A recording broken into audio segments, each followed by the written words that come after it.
नारायणं नमस्कृत्यं नरः चैवं नरोत्तमं देवी सरस्वती व्यासं ततो जयम् उदीरये. गेल्या भागामध्ये आपण बघितलं की युधिष्ठिरला, सम्राट युधिष्ठिरला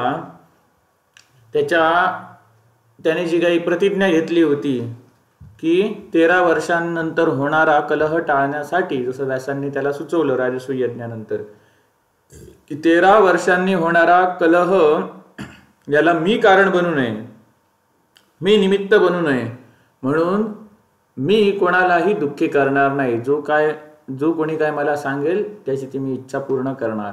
युधिष्ठिरने घेतलेल्या या प्रतिज्ञेचा फायदा कोणी उठवला? दुर्योधनने उठवला आणि त्याला आपल्या वडिलांद्वारे जुगाराचं निमंत्रण दिलं. आणि सम्राट युधिष्ठिर प्रतिज्ञेनुसार नाही बोलू शकला नाही. कारण एक म्हणजे जेव्हा विदुरांना धृतराष्ट्राने पाठवलं तेव्हा विदुर म्हणाले की काहीतरी कौरवांचा कटकारस्थान आहे असं वाटतं मला, त्यामुळे तू नाही आलास तरच बरा.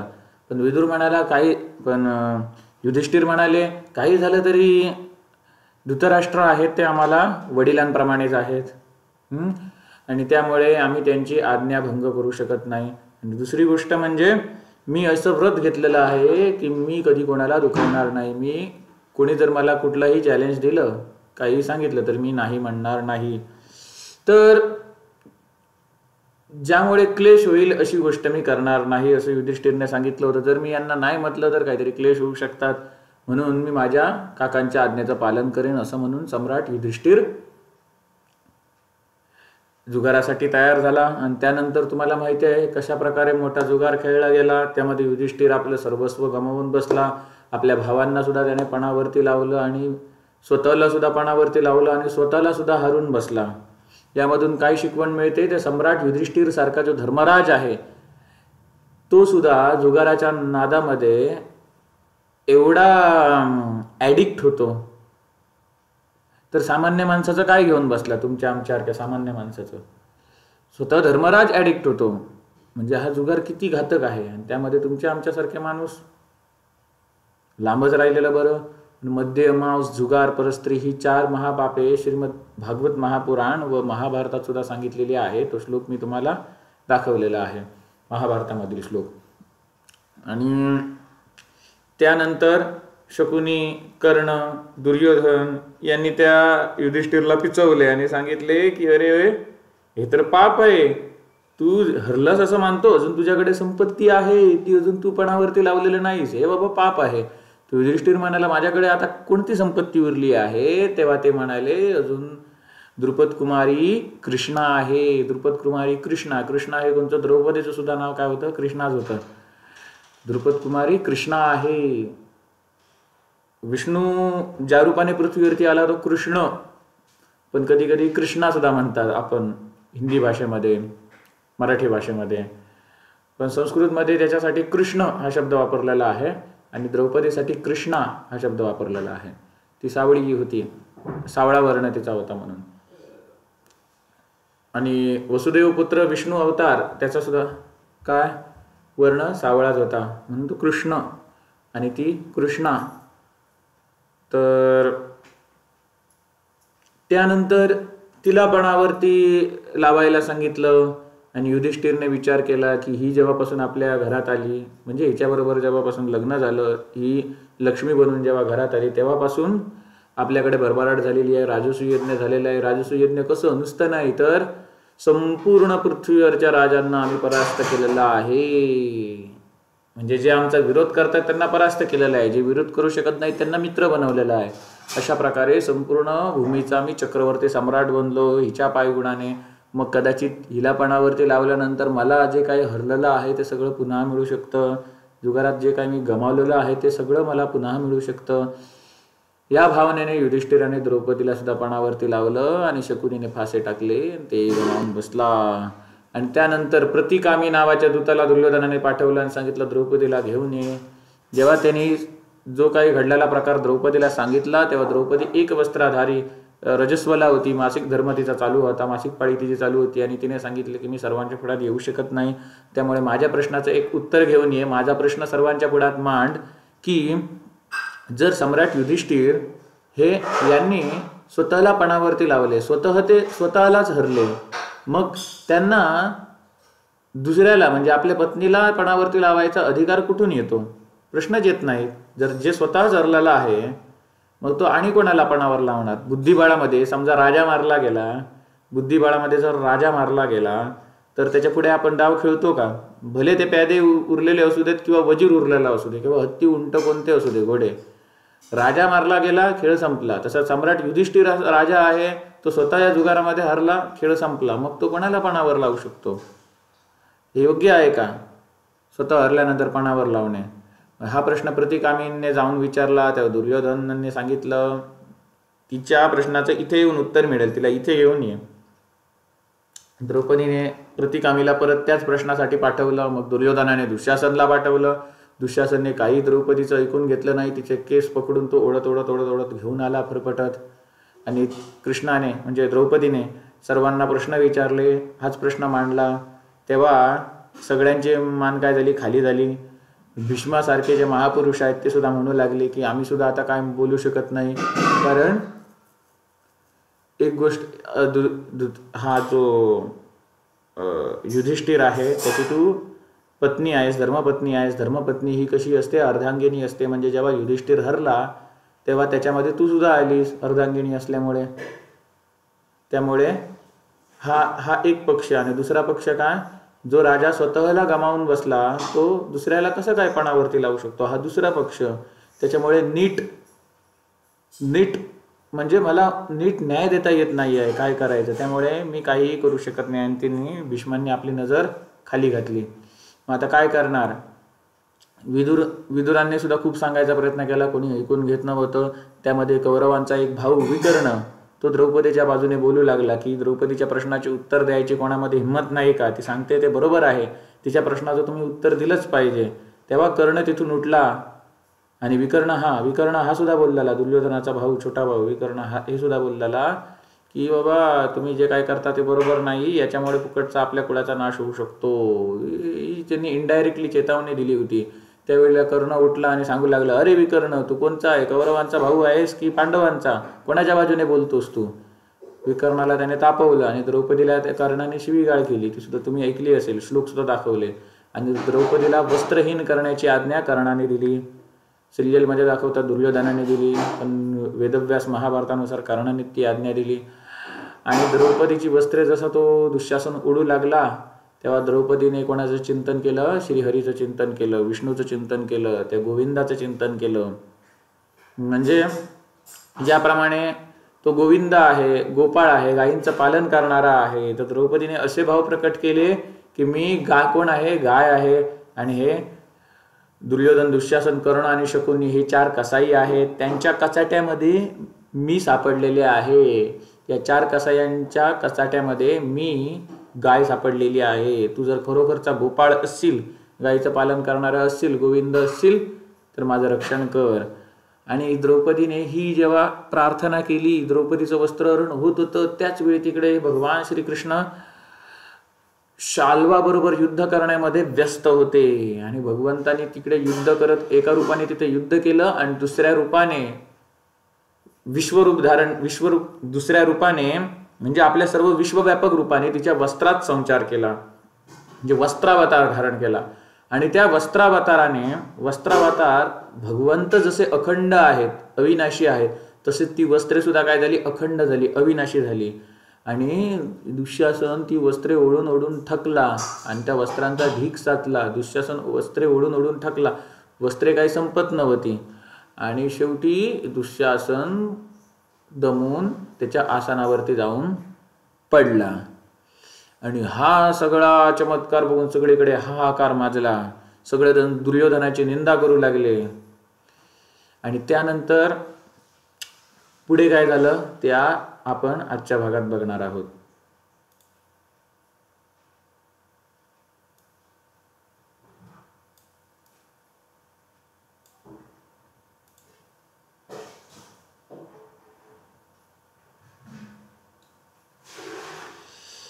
आतापर्यंत काय झालं की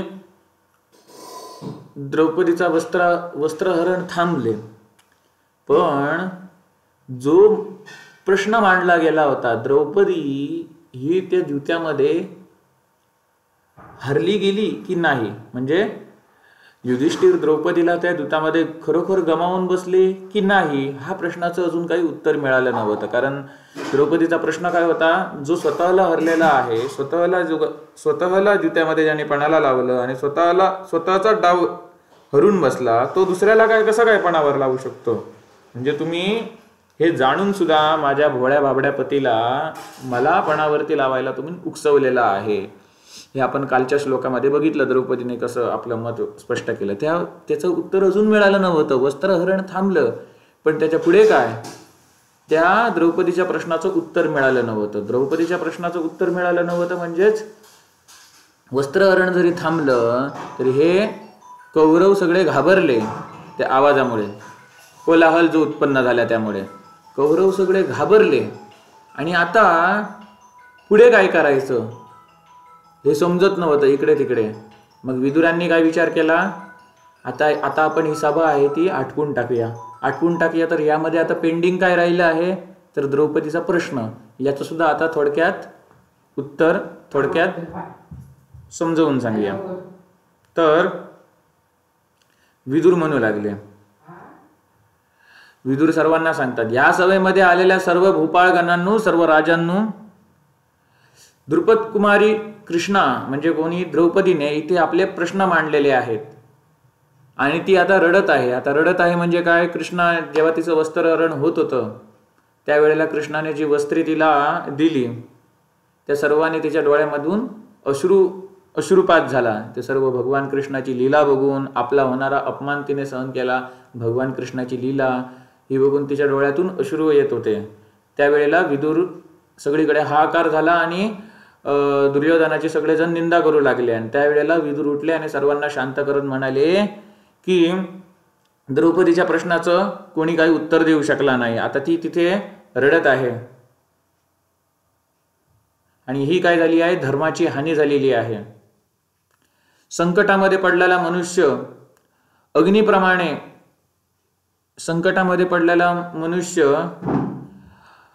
अग्निप्रमाणे चिंतेने प्रज्वलित होतो आणि सभेची शरण घेतो.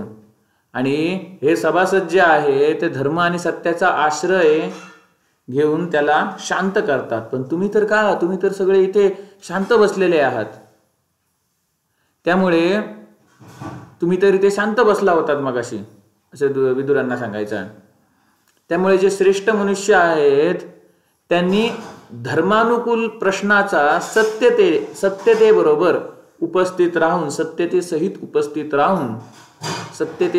उपस्थित करून सभासदांना काम क्रोधाच्या वेगाच्या वरती उठून म्हणजे त्यांच्या पलीकडे जाऊन त्या प्रश्नाचं ठीक विवेचन केलं पाहिजे. जो धर्मानुकूल प्रश्न आहे त्याला श्रेष्ठ मनुष्याने काय केलं पाहिजे, सभेमध्ये जो धर्मानुकूल प्रश्न आहे त्याला सत्यतेने काय केलं पाहिजे, उपस्थित केलं पाहिजे. आणि जे सभासद आहेत इतर त्यांनी काम क्रोध यांच्या पलीकडे जाऊन त्या प्रश्नाचं ठीक विवेचन केलं पाहिजे. आता इथे प्रश्न विचारणारी कोण, द्रौपदी, आणि हे बाकीचे उत्तर देणारे सर्व सभासद. मग त्यापैकी कोणी उत्तर दिलं तर विकर्णाने उत्तर दिलं. म्हणून पुढे विदुर म्हणतात, अरे राजांनो, विकर्ण म्हणजे दुर्योधनाचा छोटा भाऊ, विकर्णाने आपल्या बुद्धीनुसार या प्रश्नाचं उत्तर दिलं. आता तुम्ही सुद्धा आपापल्या बुद्धीनुसार याचा निर्णय करा. तर विदुरांनी यापुढे महत्वाची गोष्ट सांगितली आहे बघा. ही जी महाभारताची प्रत आहे, जिथून स्कॅन कॉपी मिळालेली आहे, तिथे ज्याने कोणी वाचलं त्याने अंडरलाईन करून ठेवलेलं आहे. म्हणजे महत्वाचे श्लोक आहे ते, म्हणजे ज्यातून काहीतरी शिकण्यासारखं आहे. जे धर्मज्ञ पुरुष सभेमध्ये जाऊन तिथे उपस्थित झालेल्या प्रश्नाचं उत्तर देत नाहीत, तिथे उपस्थित झालेल्या प्रश्नाचं उत्तर न देता तसेच गप्प बसून राहतात तिथे, जे धर्मज्ञ पुरुष असून सुद्धा सभेत जो काही उपस्थित प्रश्न होतो त्याचं उत्तर देत नाहीत, ते खोटं बोलण्याच्या अर्ध्या फळाचे भागी बनतात. म्हणजे खोटं बोलल्याचं त्यांना अर्ध फळ प्राप्त होतं. त्याचप्रमाणे जे धर्मज्ञ मानव आहे, धर्म जाणणारे मानव आहेत, ते सभेमध्ये जाऊन एखाद्या प्रश्नावरती खोटा निर्णय देतात, त्यांना सुद्धा असत्य भाषणाचं पूर्ण फळ त्यांना प्राप्त होतं. असत्य भाषणाचं पूर्ण फळ म्हणजे असत्य भाषणामुळे जो भविष्यात जाऊन त्यांना दंड किंवा कर्मफळ भोगावा लागतं, दंड भोगावा लागतो. असत्य भाषण करणाऱ्यांना जो दंड मिळतो तोच दंड कोणाला मिळतो? त्या धर्मज्ञ पुरुषांना मिळतो जे सभेमध्ये जाऊन खोटा निर्णय देतात त्यांना. मग विदुरांनी इथे एक पुराणामधली एक कथा सांगितलेली आहे. तर विदुर सांगतात की ह्याविषयी विज्ञ पुरुष म्हणजे काय? जाणणारे, विज्ञ म्हणजे काय? जाणणारे. जे जाणणारे पुरुष म्हणजे जाणते पुरुष आहेत. कोण? भक्तराज प्रल्हाद आणि अंगिरा कुमार मुनी सुधन्वा म्हणजे अंगिरा ऋषींचे पुत्र, यांच्यामध्ये एक संवाद झाला होता. तो खूप प्राचीन इतिहास आहे, इतिहास म्हणून उल्लेख करत आहेत. तो इतिहास तुम्हाला सांगतो. म्हणजे हे जे काय जे पुरुष सभेमध्ये प्रश्नाची उत्तरं देत नाहीत किंवा खोटं बोलतात त्यांना कसं पाप प्राप्त होतं या संबंधी एक तुम्हाला मी इतिहास सांगतो. विदुर सांगतात सगळ्या सभेमध्ये. आता तुम्ही म्हणाल की विदुर आहेत ते इथे आता पुराणे सांगतात, पुराणातील घटना सांगून हे आपापले विचार मांडतात. मग हेच तर खरं महाभारत आहे, ज्यामध्ये सर्व पुराणांचं सार एकत्र आलेलं आहे, सर्व शास्त्रांचं सार एकत्र आलेलं आहे. वेदव्यासांनी फक्त या भरतवंशीयांचाच इतिहास का निवडला? वाल्मिकी मुनींनी फक्त प्रभू श्री रामचंद्रांचाच इतिहास का निवडला? कारण यांच्या जीवनातील प्रत्येक भागामध्ये धर्म प्रकट व्हायचा. यांच्या जीवनातील प्रत्येक बोलण्यामध्ये, त्यांच्या जीवनातील प्रत्येक संवादामध्ये काही नाही काहीतरी शिकण्यासारखं असायचं. त्यांच्या बोलण्यातून आलेले संवाद आहेत ते पुढील कितीतरी पिढ्यांना मार्गदर्शक म्हणून काम करतील ते संवाद. म्हणून वाल्मिकी रामायण म्हणजे वाल्मिकी मुनींनी फक्त रामाचं चरित्र घेतलेलं आहे आणि वेदव्यासांनी पांडवांचं चरित्र घेतलेलं आहे. कारण हे बघा, हे सभेमध्ये सुद्धा इतिहासातील उदाहरणं देऊन सांगायचे की धर्म म्हणजे काय. जे खोटेपण करतात, सभेमध्ये खोटं बोलतात, त्यांना काय पाप प्राप्त होतं नुसते तोंडी सांगत नाही तर इतिहासातील उदाहरणं देऊन सांगतात. तर प्रल्हाद आणि अंगिरा पुत्र, नाव काय त्याचं ते? प्रल्हाद आणि अंगिरा पुत्र सुधन्वा यांच्यात एक विवाद झाला होता. प्रल्हादाचा पुत्र विरोचन, जे कश्यप मुनी आहेत, म्हणजे तुम्हाला पहिल्यापासून सांगतो त्यांची वंशावळ. भगवान विष्णूपासून ब्रह्मदेव प्रकट झाले, ब्रह्मदेवापासून मरीचीपासून कश्यपापासून म्हणजे कश्यपाची जी दिती नावाची पत्नी होती तिच्यापासून कोणाचा जन्म झाला? दैत्यांचा जन्म झाला. त्यापैकी मोठा कोण? हिरण्यकशिपूचा पुत्र प्रल्हादचा पुत्र विरोचनचा पुत्र बळीचा पुत्र बाणासुर आणि बाणासुराची पुत्री उषा. अनिरुद्ध उषा विवाह हा प्रसंग मी तुम्हाला सांगितलेला आहे. बाणासुर आणि कृष्णाचं युद्ध होतं, ज्यामध्ये बाणासुराला साथ देण्यासाठी भगवान शिवशंकर आले होते. सगळं मी तुम्हाला सांगितलेलं आहे. तर जो प्रल्हादचा पुत्र विरोचन म्हणजे हिरण्यकशिपूचा नातू, तर त्याचं प्रल्हादचा पुत्र विरोचन आणि महर्षी अंगिराचे पुत्र सुधन्वा यांच्यामध्ये एक विवाद झाला होता. मगाशी मी चुकून प्रल्हादाचा आणि अंगिरा पुत्र सुधन्वाचा विवाद झाला होता, चुकून सांगितलं. प्रल्हादाचा पुत्र विरोचन आणि अंगिराचे पुत्र सुधन्वा यांच्यामध्ये विवाद झाला होता. तो विवाद का झाला होता? कशावरून विवाद झाला होता? तर एक केशिनी नावाची कन्या होती, केशिनी नावाची स्त्री होती. ती माझी पत्नी बनेल. दोघांचा या गोष्टीवरून विवाद चालला होता. नाही, ती माझी होणार. दुसरा म्हणतो नाही, ती माझी होणार. तुझ्यापेक्षा मी श्रेष्ठ, माझ्यापेक्षा तू श्रेष्ठ, असं त्यांच्यामध्ये श्रेष्ठत्वावरून विवाद चालला होता. मग त्यांनी ठरवलं की चल तुझ्या बाबांना जाऊन विचारूया, म्हणजे कोणाला भक्तराज प्रल्हादाला जाऊन विचारूया.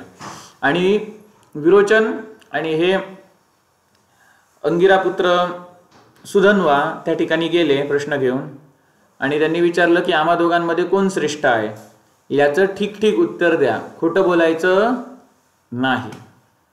मग भक्तराज प्रल्हाद म्हणाले, म्हणजे ही कधीची गोष्ट आहे, नरसिंह अवताराने झाल्यानंतरची गोष्ट आहे. मग प्रल्हाद मग मोठा झाला, म्हणजे प्रल्हादाना नरसिंह रूपात भगवंतांनी हिरण्यकशिपूचा वध केल्यानंतर प्रल्हादाला सिंहासनावरती आसनस्थ केले ना, आणि त्यानंतर पुढे जाऊन प्रल्हाद मोठा झाला, प्रल्हादचं लग्न झालं, प्रल्हादचा पुत्र विरोचन झाला, आणि आता विरोचन सुद्धा तरुण वयात होता तेव्हाची गोष्ट आहे. आणि त्या विरोचनचं आणि अंगिरापुत्र सुधन्वा यांचं भांडण झालं. कशावरून? तर एका स्त्रीवरून, तिला मी प्राप्त करणार यावरून भांडण झालं. मग ते प्रल्हादाकडे गेले आणि प्रल्हादाला सांगितलं की तुम्ही खोटं बोलायचं नाही, आमच्या दोघांमध्ये कोण श्रेष्ठ आहे तो सांगा.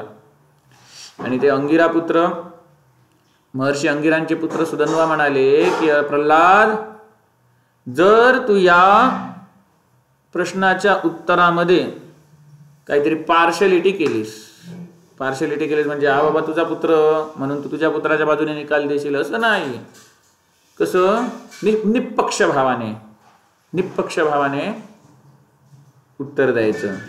आणि जर तू काही पार्शलिटी केलीस, खोटं बोललं किंवा मौन राहिलास काही उत्तर न देता, तर लक्षात ठेव, वज्रधारी इंद्र तुझ्या डोक्याचे 100 तुकडे करेल.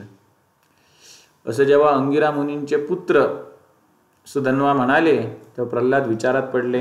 आणि प्रल्हाद कोणाकडे गेले? आपल्या पंजोबांकडे गेले. प्रल्हाद कोणाकडे गेले? आपल्या आजोबांकडे गेले. प्रल्हादचे वडील हिरण्यकशिपूचे वडील कश्यप मुनी आपल्या आजोबांकडे गेले आणि त्यांना विचारले. प्रल्हाद म्हणाले की महाभाग, तुम्ही देवता असुर त्याचप्रमाणे ब्राह्मणाच्या धर्माला तुम्ही जाणता. माझ्यावरती आता इथं धर्म शब्दाचा काय अर्थ आलेला आहे? कर्तव्याला. तुम्ही देवता असुर आणि ब्राह्मण यांची जी कर्तव्य आहेत त्यांना तुम्ही जाणता. माझ्यावरती एक धर्मसंकट उपस्थित झालेलं आहे, ते ऐका.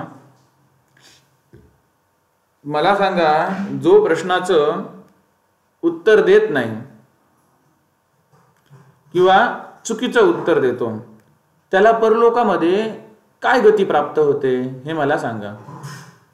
त्याला कोणकोणते लोक प्राप्त होतात हे मला सांगा. तेव्हा कश्यप मुनी म्हणाले, जो जाणून बुजून सुद्धा काम, क्रोध आणि भयामुळे प्रश्नाचं उत्तर देत नाही, त्याला वरुण देवताच्या पाशांनी बांधलं जातं. म्हणजे वरुण देवताच्या पाशांनी हजारो पाशांनी बांधला जातो. त्याचप्रमाणे ज्याप्रमाणे गाय बैलाचे जे कान असतात असे खाली लोंबत असतात बघा, त्याप्रमाणे जो मनुष्य शिथिल होऊन दोन्ही पक्षांशी संबंध ठेवतो तरी पण काही ग्वाही देत नाही. गवाही म्हणजे सबूत, गवाही मराठीमध्ये त्याला साक्ष देत नाही. त्याला माहीत असून सुद्धा, जाणून बुजून सुद्धा. आणि दोन्ही पक्षांमध्ये त्याला वाटतं काय, याच्याबरोबरही मी गोड बोलीन आणि त्याच्याबरोबरही गोड बोलीन. आणि जेव्हा साक्ष देण्याची वेळ येते त्यावेळेला तो साक्ष देत नाही, शिथिल होऊन राहतो. गाई बैलाच्या कानांप्रमाणे खाली लुंबत असतात त्या पद्धतीने.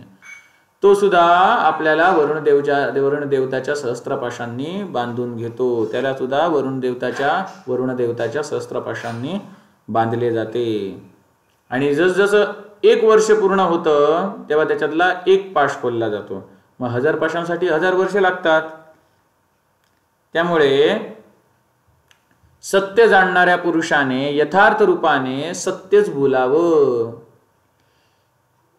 अशा प्रकारे कश्यप मुनींनी प्रल्हादाला सांगितलं.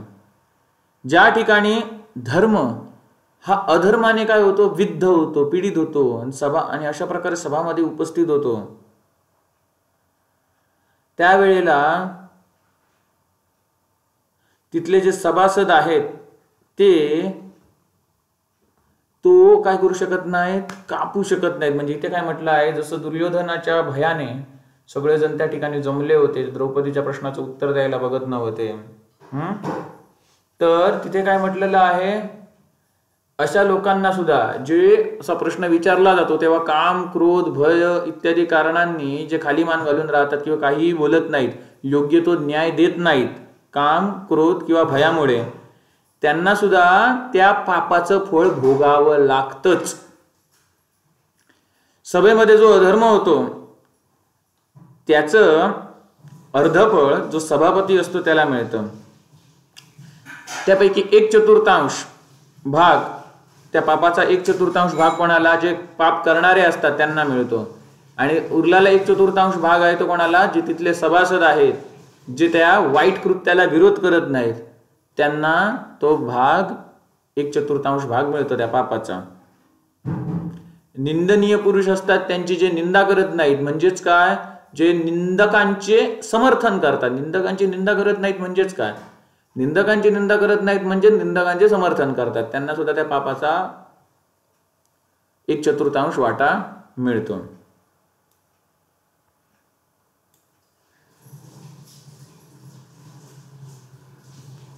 ज्या सभेमध्ये निंदेच्या योग्य मनुष्याची निंदा केली जाते, म्हणजे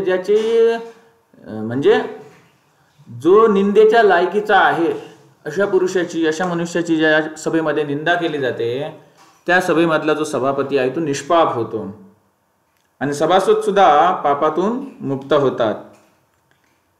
आणि जो पाप करणारा जो निंदक असतो त्यालाच सगळं पाप लागतं. त्यामुळे हे प्रल्हाद जे धर्मविषयक प्रश्न विचारणाऱ्यांना खोटं उत्तर देतात, ते आपल्या इष्टापुरतं, आपला जो इष्टपूर्त धर्म आहे त्याचा ते नाश करतातच. आणि पुढच्या आणि पाठच्या ज्या 7-7 पिढ्या असतात, पुढच्या आणि मागच्या 7-7 पिढ्या म्हणजे आपले वडील, त्यांचे वडील, त्यांचे वडील, त्यांचे वडील, असे 7 पिढ्या असतात. आणि आपला मुलगा, त्याचा मुलगा, त्याचा मुलगा, त्याचा मुलगा, अशा 7 पिढ्या. त्यांची जी काही पुण्य असतील, पूर्वजांची पुण्य असतील, पुढे आपली संतान होणार, नातू, झील, पुत्र, नातू वगैरे, त्यांची जी काही पुण्यकर्मे असतात ती सुद्धा हवन करतात. हवन करतात म्हणजे काय, आपल्या पूर्वजांच्या 7 पिढ्या आणि आपल्या पुढच्या मुलांच्या 7 पिढ्या, म्हणजे 7-7 14, या 14 पिढ्यांमधील जी काही पुण्य आहेत ती सगळी भस्म करून टाकतात. कोण, जे सभेमध्ये धर्मविषयक प्रश्न विचारला गेल्यावरती त्यावरती खोटं उत्तर देतात ते. आता विदुर बघा, मुद्दा म्हणून ही काय हा इतिहास सर्वांना ऐकवत आहेत. म्हणजेच त्यांना काय सांगायचं आहे इतर सभासदांना, जर तुम्ही दुर्योधनाला साथ दिली तर तुम्ही सुद्धा त्या पापाचे भागीदार बनालच, तुम्हाला सुद्धा ते भोगावे लागेलच. आणि तिथे जमलेले जे सभापती होते दुर्योधनाचं अनुमोदन करणारे, सगळेचे सगळे कुळासहित नष्ट झाले महाभारत युद्धामध्ये. म्हणजे ते फळ मिळालं, म्हणजे जे कश्यप मुनींनी प्रल्हादाला सांगितलेलं आहे ते सगळं काय झालं, शेवटी पुढे जाऊन खरंच झालं. आता वेगवेगळ्या प्रकारची दुःखे सांगितली गेलेली आहेत, ज्यांना समान दर्जा दिलेला आहे. ज्याचं सर्वस्व छिनलेलं आहे, म्हणजे काय, ज्याचं सर्वस्व हरण झालेलं आहे. त्याचप्रमाणे ज्याचं सर्वस्व हरण झालेलं आहे त्याला जे दुःख होतं, ज्याचा पुत्र मेला त्याला जे दुःख होतं, जो ऋणग्रस्त आहे म्हणजे कर्ज घेतलेला आहे आणि स्वार्थापासून वंचित मनुष्य आहे त्याला जो क्लेश होतो, पतीपासून विहीन झालेल्या स्त्रीला म्हणजेच विधवा झालेल्या स्त्रीला जो क्लेश होतो, दुःख होतं, राजा ज्याच्यावरती चिडलेला आहे त्या मनुष्याला जे कष्ट उठवावं लागतं, म्हणजे त्याला जे कष्ट उठवावं लागतं म्हणजेच काय, त्याला जो त्रास होतो, पुत्रहीना नारीला जो संताप होतो, म्हणजे पुत्रहीन जिला पुत्र होत नाही तिला जो संताप होतो, वाघाच्या तावडीमध्ये सापडलेल्या प्राण्यांना जी व्याकुळता होते,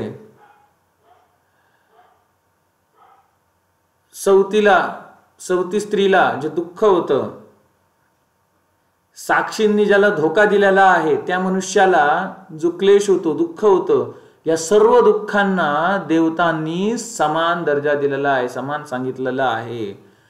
त्यामुळे खोटं बोलणारा मनुष्य, जो खोटं बोलणारा मनुष्य आहे, खोटी साक्ष देणारा मनुष्य आहे, तो या सर्व पापांचा भागी होतो. म्हणजे इथे त्याचं सर्वस्वाचं हरण होतं, त्याचा पुत्र सुद्धा मरतो, तो ऋणग्रस्त होतो, जर ती स्त्री असेल तर ती विधवा होते. त्यानंतर जर ती स्त्री असेल तर तिला पुढे संतान होत नाही, ती विधवा होते. राजाचा त्याच्यावरती कोप होतो, कोणीतरी साक्षी त्याला पुढे जाऊन धोका देतो. सवतीला जसं दुःख होतं ते त्याला होतं, साक्षींनी धोका दिल्यावर जसं ते दुःख होतं ते त्याला दुःख होतं. म्हणजे जैसी करणी वैसी भरणी. वाघाच्या तावडीत सापडलेल्या प्राण्यांची जी व्याकुळता होते तशी त्याची व्याकुळता होते.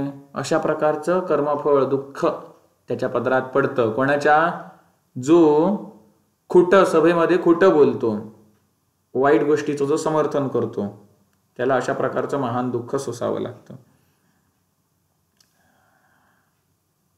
आता जो खरा साक्षी असतो, दर्शन, बघणे, श्रवण, ऐकणे आणि धारणा, ही काय आली? साक्षीची संज्ञा झाली. म्हणून सत्य बोलणारा जो साक्षी कधी धर्म आणि अर्थापासून वंचित होत नाही.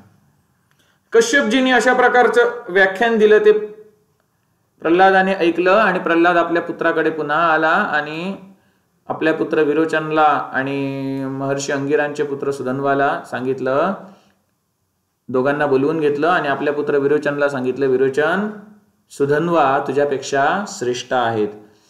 त्यांचे जे वडील आहेत अंगिरा, ते माझ्यापेक्षा सुद्धा श्रेष्ठ आहेत. आणि सुधन्वाची माता ही तुझ्या मातेपेक्षा श्रेष्ठ आहे. त्यामुळे हा सुधन्वा हाच तुझ्या प्राणांचा स्वामी आहे. आता इथे प्राणांचा स्वामी आहे असं का म्हटलं आहे? कारण मगाशी मी सांगायला विसरलो की ह्या दोघांनी पैज लावली होती, तू श्रेष्ठ की मी श्रेष्ठ. जर मी श्रेष्ठ असं सिद्ध झालं तर तू देहत्याग करायचा, आणि जर तू श्रेष्ठ असं सिद्ध झालं की मी देहत्याग करणार. म्हणजेच काय? प्राणांची बाजी लावली त्यांनी दोघांनी. म्हणजेच काय? तू जर हरलास तर मी तुझ्या प्राणांचा स्वामी, आणि मी जर हरलो तर तू माझ्या प्राणांचा स्वामी. त्यामुळे प्रल्हाद म्हणाले की हा जो सुधन्वा आहे तोच तुझ्यापेक्षा श्रेष्ठ आहे विरोचन. त्यामुळे तुझ्या प्राणांचा स्वामी हा सुधन्वाच आहे. आणि हे ऐकून सुधन्वा अत्यंत प्रसन्न झाले आणि सुधन्वा ब्राह्मण म्हणाले की दैत्यराज प्रल्हाद, तू पुत्रस्नेहाची पर्वा न करता धर्मावरती टिकून राहिलास, धर्माचे पालन केलेस, धर्माचा त्याग केला नाहीस. पुत्रस्नेहापेक्षा तू धर्माला पहिलं स्थान दिलं, प्राथमिकता दिली. त्यामुळे मी प्रसन्न होऊन तुझ्या पुत्राला आज्ञा देतो की मी तुझ्या प्राणांचा स्वामी नाही, तू जा 100 वर्ष जग. आता विदुरांनी मुद्दाम इथे काय केलंय हा इतिहास सांगून धृतराष्ट्राला टोमणा मारलेला आहे. धृतराष्ट्राला टोमणा मारला म्हणजेच काय? बघा प्रल्हाद, बघा आपल्या पुत्रांची पर्वा केली नाही, जो धर्म काय अधर्म काय यानुसार त्याने निर्णय दिला, आणि तुम्ही आपल्या पुत्रांच्या स्नेहपाशाने बांधले गेलेले आहात, पुत्रांच्या मोहाने बांधले गेलेले आहेत. त्यामध्ये धर्म काय अधर्म काय हे तुम्हाला जाणवत नाही. विदुर म्हणाले, अरे सभासदांनो, अशा प्रकारे हे उत्तम धर्ममय प्रसंगाला ऐकून आता तुम्ही सर्वांनी द्रौपदीच्या प्रश्नाची उत्तरे द्या. तुम्हाला आता जो काय मी इतिहासातील प्रसंग ऐकवलेला आहे त्यानुसार तुम्ही आता द्रौपदीच्या प्रश्नाच्या उत्तराबद्दल, आता द्रौपदीच्या प्रश्नानुसार तुम्ही मला सांगा की आता तुमची काय मान्यता आहे. आता विदुरांनी हे सांगितलं तेव्हा कर्ण दुःशासनाला म्हणाला. आता दुःशासन मगाशी जमून पडलेला ना, साडी ओढून ओढून ओढून संपत नव्हते. तो आता काय श्वासोश्वास त्याने भरपूर घेतले तोपर्यंत, विदुर हे पुराण कथा सांगेपर्यंत, इतिहास सांगेपर्यंत. परत पूर्ववत झाला आणि कर्ण तर दुःशासनाला सांगू लागला. विदुरांनी हे सांगितलं तुमचं काय मत आहे सभासदांना. तर सभेमध्ये कर्ण सुद्धा होता. आता कर्ण दुःशासनला काय सांगतो, अरे दुःशासना, या दासी द्रौपदीला घरी घेऊन जा तुझ्या. म्हणजे काय? विदुर काय बोलतात त्याला मानत देत नाही हा. आणि हे ऐकून द्रौपदी मगाशी तर रडत होती आणि आता ती लज्जेमध्ये बुडून थरथर थरथर थरथर थरथर कापू लागली आणि पांडवांना हाक मारू लागली. आणि दुःशासन परत उठला आणि त्या द्रौपदीला परत त्याने पकडून ओढण्याचा प्रयत्न केला. आणि त्यावेळी द्रौपदी म्हणाली, जे मी आधी केलं पाहिजे होतं ते आता मला करायची गरज आलेली आहे. म्हणजे तिला मगाशी कॉन्फिडन्स आला होता. कृष्ण हिच्यासाठी धावून आला ना, तिचे वस्त्राने तिला झाकलं, म्हणजे माझ्या बरोबर तो आहे. म्हणजे काय, मी स्वतः हे युद्ध लढले पाहिजे. प्रत्येक वेळेला मी काय त्याला हाक मारत राहणार का? तो सतत माझ्या पाठीशी आहे. पण मला सुद्धा काहीतरी केलं पाहिजे ना. भगवद्गीतेमध्ये भगवान कृष्ण अर्जुनाला सांगतात ना, तू युद्ध कर. भगवंत असं सांगत नाही, तू काळजी करू नको, मी यांना सगळ्यांना खाऊन टाकतो, मी या सगळ्यांना मारून टाकतो, असं सांगत नाहीत. अर्जुनाला सांगतात की तू युद्ध केलं पाहिजे. म्हणजे आपल्या भक्तांकडून ते कार्य करून घेतो. भक्तांचा गौरव एक अभंग आहे. देव उभा विटेवरी, भक्त नाचती महाद्वारी, पाहे भक्तांचे कौतुक, भक्त गौरवी आणिक. पाहे भक्तांचे कौतुक होतं, भक्तांचे कौतुक पाहतो. पाहे भक्तांचे कौतुक, भक्त गौरवी आणिक.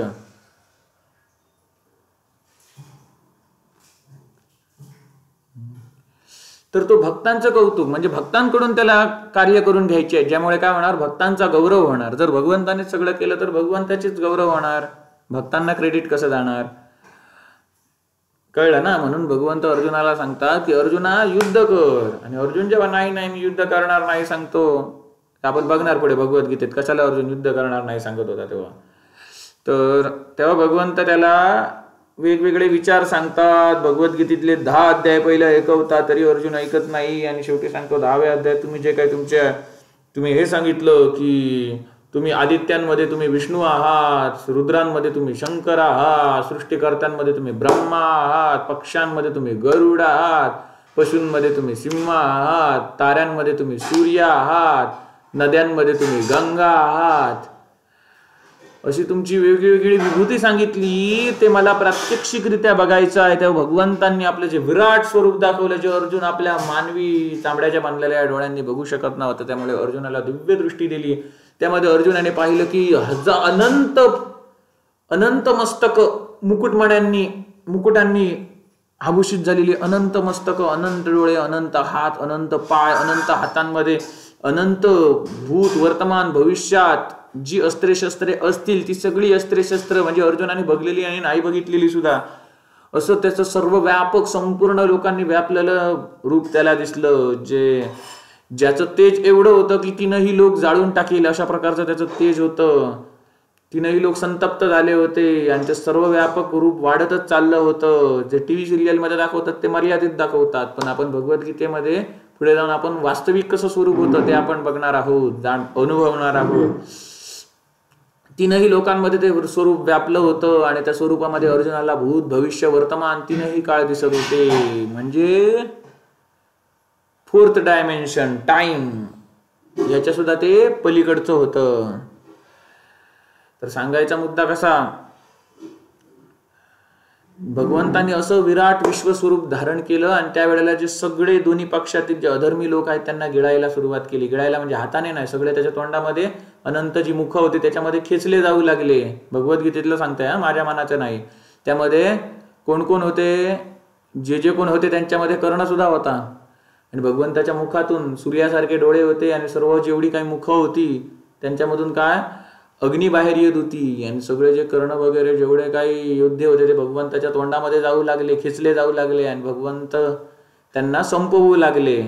आणि अर्जुन म्हणाला, कोण आहेस तू, मला सांग. तर भगवंत म्हणाले, अरे ज्याला काळ म्हणतात तो मीच आहे आणि मी इथे सर्वांना खाण्यासाठी आलेलो आहे. भगवद्गीतेतल्या 11व्या अध्यायातला 31वा अध्याय, 30-31वा अध्याय ते श्लोक मिळतील. भगवंताने आपलं विश्वस्वरूप दाखवलेलं. कालाय तस्मै नमः. काल काय आहे, विष्णू सहस्त्रनामामध्ये कालाय नमः सुद्धा येतंय. भगवंताचं ते स्वरूप आहे. काळ देवता, महाकाळ सुद्धा म्हणतात ते. हरी आणि हर हे वेगळे नाहीत, एकच आहेत, हे आपण बाणासूरवाल्या अध्यायामध्ये बघितलेलं आहे. त्यामुळे इथे भेदाभेदाचा काही विषय येत नाही. तर सांगायचा मुद्दा असा की त्यावेळेला भगवंतांनी संपूर्ण त्या सैनिकांना खायला सुरुवात केली, क्षत्रियांना, आणि त्याच्या तोंडामध्ये खेचले जाऊ लागले. तेव्हा अर्जुनना म्हणतो, हे काय करतोस तू? तेव्हा तो म्हणाला, तू मारायला बघत नाहीस ना अधर्म्यांना, तर मी यांना असं संपवतोय. तर अर्जुन म्हणाला, नको नको, यांना असं संपवू नको, मी युद्धासाठी तयार आहे, यांना असं मारू नको. आणि तेव्हा भगवंतांनी पुन्हा त्या सर्वांना पूर्ववत केलं, जिवंत करून ठेवलं. आणि मग पुढच्या अध्यायामध्ये 12व्या अध्यायामध्ये अर्जुनाने विचारलं की भगवंता, तुझे काय मगाशी मोठं स्वरूप दाखवलं होतं, तुझे काय 11व्या अध्यायामध्ये सांगतो, तुझे मोठं स्वरूप आहे ते बघून मला भिरभिर येते, चक्कर येते. बाबा नको, तुझं ते सौम्य स्वरूप आहे जे नारद मुनी आणि सगळे सांगतात का, शंख चक्र पद्मगदा धारण केलेलं तुझं जे ओरिजिनल रूप विष्णू स्वरूप तेच मला दाखव. म्हणजे जे वसुदेव देवकीला आणि कृष्णाने दाखवले होते. त्याचबरोबर मथुरेला येताना तो अक्रूर त्याला दाखवलं होतं, ते स्वरूप दाखव चतुर्भुज. मग भगवंतांनी आपलं मूळ स्वरूप दाखवलं, शंखचक्र पद्मगदाधारी विष्णू स्वरूप, ज्याचं संत तुकाराम महाराजांप्रमाणेच संत ज्ञानेश्वरांपासून तुकारामांपर्यंत आणि त्याच्या पुढेही जेवढे संत झाले ते गुणगान करतात. वारकरी वैष्णव संप्रदायातील संत असतील, तुळशीदास असतील, त्याचप्रमाणे 12 अळवार असतील, सर्व संतांनी भगवंताच्या त्या स्वरूपाला विशेष महत्त्व दिलेलं आहे. शंखचक्र पद्मगदाधारी जे आपण सत्यनारायण पूजेला लावतो ते. तर ते रूप दाखवल्यानंतर अर्जुनाने चारही बाजूंनी नमस्कार केला आणि भगवंत परत आपल्या 2 भुजांच्या रूपामध्ये आले, मानवी रूपामध्ये, जे कृष्ण रूपामध्ये. तेव्हा अर्जुनाने विचारलं की तुझ्या मागाशी मोठं स्वरूप दाखवलेलं होतं, सर्व व्यापक स्वरूप, दैत्य वगैरे सगळे घाबरून गेले होते ते बघून, पाताळातले. कारण जगाच्या कानाकोपऱ्यात काय चाललंय ते सुद्धा अर्जुनाला त्या स्वरूपामध्ये दिसत होतं, भूत भविष्य वर्तमान सगळं. ते स्वरूप तुझ्या असं विराट स्वरूपात, म्हणजे निर्गुण निराकार स्वरूपात. निर्गुण म्हणजे सत्व रज तम 3 गुणांच्या पलीकडे निर्गुण. निराकार म्हणजे ज्याचा निश्चित आकार सांगला जाऊ शकत नाही, कारण ते सर्व व्यापक आहे. त्या निर्गुण निराकार स्वरूपाची उपासना करणारे श्रेष्ठ की तुझ्या मानवी स्वरूपामध्ये उपासना करणारे श्रेष्ठ? म्हणजे निर्गुण निराकार स्वरूपामध्ये तुझी उपासना करणारे श्रेष्ठ की सगुण साकार स्वरूपामध्ये तुझी उपासना करणारे श्रेष्ठ? तर भगवंतांनी सांगितलं, दोनही स्वरूपे माझीच आहेत. कुठल्याही स्वरूपाची उपासना केली तर ती माझ्यापर्यंतच पोचते. ते सगळं आपण डिटेलमध्ये त्या प्रसंगाला बघूया जेव्हा आपण भगवद्गीतेपर्यंत पोचू. तर आपण आता पुन्हा ज्या ठिकाणी होतो त्या ठिकाणी येऊया. तर आपण बघत होतो की सांगायचा मुद्दा असा की भगवंत भक्ताचे कौतुक बघतात, भक्ताला गौरवितात, असं काहीतरी भक्ताकडून करून घेतात की ज्याचं क्रेडिट भक्ताला मिळालं पाहिजे. म्हणून भगवंतांनी द्रौपदीला वस्त्रावतार धारण करून हे पटवून दिलं की तू एकटी नाही आहेस, मी आहे तुझ्या बरोबर, तू आवाज उठव अधर्माविरुद्ध. म्हणून आता द्रौपदी इथे आवाज उठवू लागली. द्रौपदी म्हणाली जेव्हा दुःशासन तिला पुन्हा पकडायला गेला तेव्हा, अरे मी जे मगाशी जे कार्य करायला पाहिजे होतं ते आतापर्यंत केलं नाही, आता मला ते कार्य करावेच लागेल. या दुःशासनाने तर मला म्हणजे घष्टत ओढून आणून मला आधीच व्याकुळ केलेला आहे. मी या इथे जमलेल्या कौरव सभेमध्ये जमलेल्या सर्व कुरुवंशी महात्मांना मी प्रणाम करते. मी मगाशी घाबरलेली होती, त्यामुळे मी सर्वांना प्रणाम करू शकले नाही. त्याचं तुम्ही काय अपराध मानू नका, वाईट मानून घेऊ नका. आणि वैशंपायन म्हणाले, अरे जन्मेजय, दुःशासन पुन्हा पुन्हा याला खेचत असल्यामुळे द्रौपदीची पृथ्वीवरती पडली होती, जमिनीवरती पडली होती आणि ती सभेमध्ये अत्यंत दुःखाने विलाप करत होती. तो जो प्रसंग होता तो दुरावस्थेवाला, तिच्या दुरावस्थेवाला प्रसंग, त्या प्रसंगाच्या ती कदापि योग्य नव्हती. मग द्रौपदी म्हणू लागली, म्हणजे काय, आता तिला पहिली जशी रडत होती तेव्हा भगवंत म्हणजे पहिली ती रडत बसलेली, पण जेव्हा भगवंताने तिला वस्त्रावतार धारण करून दाखवून दिलं की तू एकटी नाही आहेस, मी आहे तुझ्या बरोबर, तू अधर्माविरुद्ध आवाज उठव. म्हणजेच काय, थोडक्यात भिवू नकोस, मी तुझ्या पाठीशी आहे. कारण मत्स्य कुर्म वराह नरसिंह वामन परशुराम राम कृष्ण बुद्ध कल्की दत्तात्रेय मोहिनी अशी अनंत रूपे धारण करणारे भगवंत आहेत. त्यांचे अनंत अवतार आहेत, जसे भीष्मांनी सांगितलं होतं. मग हे जे भगवंत आहेत ते नृसिंह रूपात सुद्धा प्रकट झाले होते. आणि नृसिंह रूपात जेव्हा हिरण्यकशिपूला त्यांनी मारलं तेव्हा त्यांच्या नखांचा जो दाह होता तो कमी होत नव्हता. त्यावेळेला तो कसा कमी झाला तर औदुंबराचं वृक्ष त्या ठिकाणी आणलं गेलं. औदुंबराच्या वृक्षात जेव्हा त्यांनी आपली नखं घुसवली तेव्हा त्यांना शांत वाटलं, त्यांच्या दाह होता तो कमी झाला. आणि त्या औदुंबराचे उपकार फेडण्यासाठी त्यांनी नृसिंह कलियुगामध्ये जो अवतार धारण केला तो नृसिंह सरस्वती या नावाने प्रसिद्ध आहे. नृसिंह नाव सुद्धा तेच त्या अवतारातलंच नाव. आणि त्यांनी औदुंबराला काय दिलं होतं, एक प्रकारे वरदानच दिलं होतं की मी तुझ्या सहवासात राहीन, माझा तुझ्यामध्ये वास असेल. ही कथा तुम्हाला श्री गुरुचरित्र या ग्रंथामध्ये मिळेल. तर अशा प्रकारे नृसिंह सरस्वती रूपात भगवान विष्णू आले होते. आणि हे नृसिंह सरस्वती ज्या वेळेला अवतार समाप्ती करायला जातात, शेवटी गुरुचरित्राचे शेवटचे 2-3 अध्याय आहेत त्यामध्ये उल्लेख आलेला आहे, ते अवतार समाप्ती करायला जातात. मग ते त्या नदी पार करून नदीतून त्या नावाड्याला घेऊन ते कुठे जातात त्याचा उल्लेख पुढे आलेला नाही, पण तो निरोप देतो त्यांना की असं असे ते त्या ठिकाणी कुठेतरी गेले. पण स्वामीचे मग पुढले चरित्र असं आहे जे स्वामी समर्थांच्या चरित्रात आढळून येतं की जे नृसिंह सरस्वती जेव्हा त्या ठिकाणी गेले आणि ते ध्यानस्थ झाले तेव्हा त्यांच्याभोवती एक वारुळ बांधलं गेलं. तिथल्या सर्पांनी असेल किंवा मुंग्यांनी असेल, सर्पांनी वारुळ त्यांच्या भोवती गेलं. ते योगी तपस्वी ना. आणि एक कोणतरी लाकूड तोडा त्या ठिकाणी आला होता, त्याची जी ही होती कुऱ्हाड होती ती त्या ठिकाणी हत्यार त्या वारुळावरती पडला आणि तिथून रक्त येऊ लागलं. आणि तो बघायला गेला तर काय, त्यामध्ये एक दिव्य पुरुष बसलेले होते. कोण? ते नृसिंह सरस्वतीच. पण हे कधी दिव्य पुरुष कधी आपलं नाव प्रकट करत नाहीत, कोणालाही सांगत नाहीत. मग लोक त्यांना आपण नावं देतात. मग त्यावेळेला ते नृसिंह सरस्वती कोणत्या नावाने प्रसिद्ध झाले? स्वामी समर्थ नावाने प्रसिद्ध झाले. म्हणजे सांगायचा मुद्दा कसा, जसं वस्त्रावतार धारण करून भगवंतांनी द्रौपदीला आश्वासन दिलं की भिवू नकोस, मी तुझ्या पाठीशी आहे, तेच आश्वासन त्यांनी स्वामी समर्थ अवतारात सुद्धा दिलेलं आहे. तर द्रौपदीला आता अशी प्रेरणा मिळाली भगवंताकडून, मी तुझ्या पाठीशी आहे, घाबरू नकोस. तर आता द्रौपदी बोलू लागली, अधर्माविरुद्ध आवाज उठवू लागली. आणि द्रौपदीने सांगितलं, बघा मी स्वयंवराच्या वेळी सभेमध्ये जेव्हा आली होती तेव्हा त्या रंगभूमीमध्ये कितीतरी राजांनी मला बघितलं होतं. आणि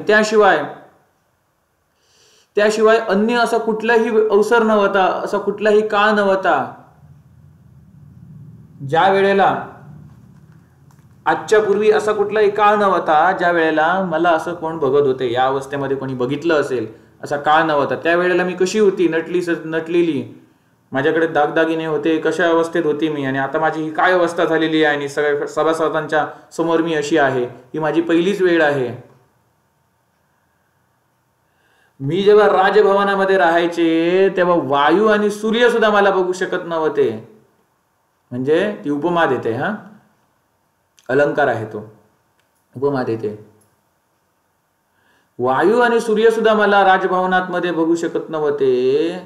आणि आज काय झालं, तीच मी आज ह्या भरपूर जनसमुदायामध्ये सगळ्यांच्या नेत्रांची मी लक्ष बनलेली आहे. म्हणजे सगळे मला, सूर्य आणि वायू सुद्धा माझ्याकडे बघायला घाबरत होते, पण आज बघा, आज माझी काय हालत आहे, सगळे माझ्याचकडे बघत आहेत. मी जेव्हा महालामध्ये राहायचे त्यावेळेला वायू सुद्धा मला स्पर्श करायला, वायूने जर मला स्पर्श केला तर तो पांडवांना सहन होत नव्हता. पण आज काय माझी हालत बघा, हा दुरात्मा दुःशासन भर सभेमध्ये मला स्पर्श करतो आणि हे पांडुकुमार सुद्धा काय सहन करतात. मी कुरुकुळाची पुत्रवधू आहे. पुत्रवधू म्हणजे काय, सून आहे. मी कुरुकुलाची पुत्रवधू आहे आणि पुत्रीप्रमाणे आहे, पुत्रीतुल्य आहे. हे जे काही मला म्हणजे सताय जाणे योग्य मी नाही, म्हणजे मी त्रास हे जे काही मला देत आहेत, छळतायत, त्याच्यासाठी मी योग्य नाही आहे. जो काय मला इथे त्रास दिला जातो आहे, जो काही दारुण माझा इथे छळ केला जातोय, दारुण क्लेश मला दिला जातोय, आणि हे कुरुवंशी इथे सहन करत आहे. त्यामुळे मला वाटते की आज खूप विपरीत वेळ आलेली आहे. यापेक्षा दयनीय दशा आणि काय असू शकते. माझ्यासारख्या शुभकर्मपरायणा, म्हणजे चांगली कर्मामध्ये नेहमी रत असणाऱ्या, चांगल्या कर्मामध्ये म्हणजे द्रौपदीचा कितीतरी वेळा उल्लेख आलेला आहे. जेव्हा युधिष्ठिर पणावरती लावत होते द्रौपदीला, तेव्हा त्यांनी कितीतरी द्रौपदीच्या सुंदरतेचं वर्णन केलं होतं. त्याचबरोबर ती सगळेजण जेवणार त्याच्यानंतर ती जेवायची. आणि जेव्हा सगळे झोपले की नंतर ती झोपायची. सगळे जेवणार म्हणजे फक्त पती नाही, सासू असेल किंवा हे जे नोकर चाकर सेवक असतील, तर सगळ्यांचं जेवण झालं की ती मग स्वतः जेवायची. आणि म्हणजे सगळं पोटभर जेवले का मगच ती जेवायची. आणि सकाळी सुद्धा सगळ्यांच्या अगोदर ती उठायची. काय काम आहे, काय काम करायचं राहिलं, सगळीकडे तिचं लक्ष असायचं. अशी ती पतिव्रता, शुभकर्मपरायणा, सती साध्वी स्त्री. अशा स्त्रीला भर सभेमध्ये विवश करून तिला आणलं गेलं. आज या राजांचा धर्म कुठे गेला असं द्रौपदी सांगते. मी ऐकलेलं आहे पूर्वी धर्मपरायण स्त्रीला कधी अशा अनेक लोकांच्या मधोमध उभं केलं जात नव्हतं. आता कौरवांच्या समाजामध्ये तो प्राचीन सनातन धर्म नष्ट झाला की काय? मी पांडवांची पत्नी, धृष्टद्युम्नाची सुशीला बहन, धृष्टद्युम्नाची सुशील बहीण आणि भगवान श्रीकृष्णाची सखी आहे. तरी पण मला सभेमध्ये कसं तुम्ही आणू शकता? कौरवांनो, मी धर्मराज युधिष्ठिरची धर्मपत्नी आहे, त्यांच्या समान वर्णाची कन्या आहे. तुम्ही सांगा मला, मी दासी आहे की अदासी? तुम्ही जसं मला सांगणार तसं मी करणार. कुरुवंशी क्षत्रियांनो, हा कुरुकुळाच्या कीर्तीमध्ये कलंक लावणारा नीच दुःशासन मला खूप त्रास देत आहे. मी याच्या क्लेशाला अधिक सहन करू शकणार नाही. कुरुवंशीयांनो, माझ्या प्रश्नाचं उत्तर द्यावंच लागेल. तुम्हाला काय वाटतं? सम्राट युधिष्ठिर स्वतःला पणाला लावून गमावून बसले, तर त्याच्यानंतर इतर कोणतीही वस्तू किंवा व्यक्तीला पणाला लावण्याचा त्यांना अधिकार होता का? अधिकार आहे का? मी जिंकली गेलेली आहे की नाही? तुमच्या मुखातून याचं ठीक उत्तर मला ऐकायचं आहे. त्यानुसार मी कार्य करेन. आता एवढी बोलण्याची हिंमत द्रौपदीमध्ये कुठून आली? तर भगवंतांनी जो चमत्कार दाखवून दिला तेथून आली. तेव्हा भीष्म म्हणाले, कल्याणी, मी आधीच तुला सांगितलेलं आहे की धर्माची गती आहे ती खूप सूक्ष्म आहे. जे विद्वान महात्मा आहेत ते सुद्धा धर्माला ठीक जसाच्या तसा जाणण्यामध्ये तेवढे समर्थ ठरत नाहीत, असमर्थ ठरतात. या संसारामध्ये, या जगामध्ये जे बलवान व्यक्ती असतात, आता बाकीचे सगळे गप्प का आहेत त्याचं उत्तर भीष्म इथे देत आहेत. या जगामध्ये जे बलवान मनुष्य असतात, आई फॅन बंद कर. या जगामध्ये जे बलवान मनुष्य असतात आणि ते काय करतात, जेव्हा धर्माचा विचार केला जातो तेव्हा हे जे बलवान मनुष्य जे सांगतात त्याला सर्वसामान्य लोक धर्म समजतात. आणि जे बलहीन असतात ते कितीही जरी व्यवस्थित खरं त्यांनी सांगू दे, कितीही योग्य सांगू दे, तरी ज्या बलवान व्यक्तींनी जे काही सांगितलेलं आहे ते विचार हे बलवान नसणाऱ्या व्यक्तींनी सांगितलेल्या विचारांना दाबून टाकतात, भले ते किती योग्य असं. म्हणून या वेळेला तेच तर झालेलं आहे. कर्ण आणि दुर्योधन यांनी सांगितलेला धर्म हा सर्वांना श्रेष्ठ वाटतो. कारण आता हे बलवान झालेले आहेत आणि पांडव हे काय झालेले आहेत, कमजोर पडलेले आहेत या युद्धामध्ये म्हणजे कुठल्या द्यूतरूपी युद्धामध्ये.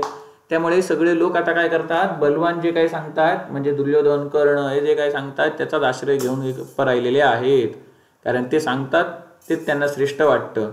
विदुराने किती ती पुराणांमध्ये, इतिहासामधली प्रमाणे देऊन सांगू देत, त्याचं कोणी ऐकत नाही आहे. म्हणजेच काय, बलवान मनुष्य ज्याला धर्म समजतात तर त्यालाच हे जे बाकीचे आहेत ते धर्म मानून बसलेले आहेत. धर्माचं स्वरूप आहे ते खूप सूक्ष्म आणि खूप खोल आहे. त्यामुळे मी या धर्मनिर्णयामध्ये असमर्थ आहे. मी तुझ्या प्रश्नाचं नीट विवेचन करू शकत नाही. पण हे मात्र सांगू शकतो की हे जे काही चाललंय ते बरोबर नाही.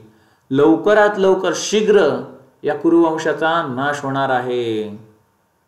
कारण हे समस्त कौरव लोभ आणि मोहाच्या वशीभूत झालेले आहेत.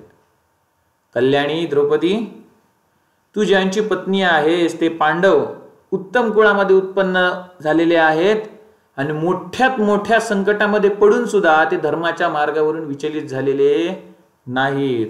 नाहीतर काय, युधिष्ठिरने जरी आज्ञा दिली असती, भीमा चल यांना दाखव, तर भीम सर्व कौरवांना त्याच दिवशी मारून टाकू शकला असता.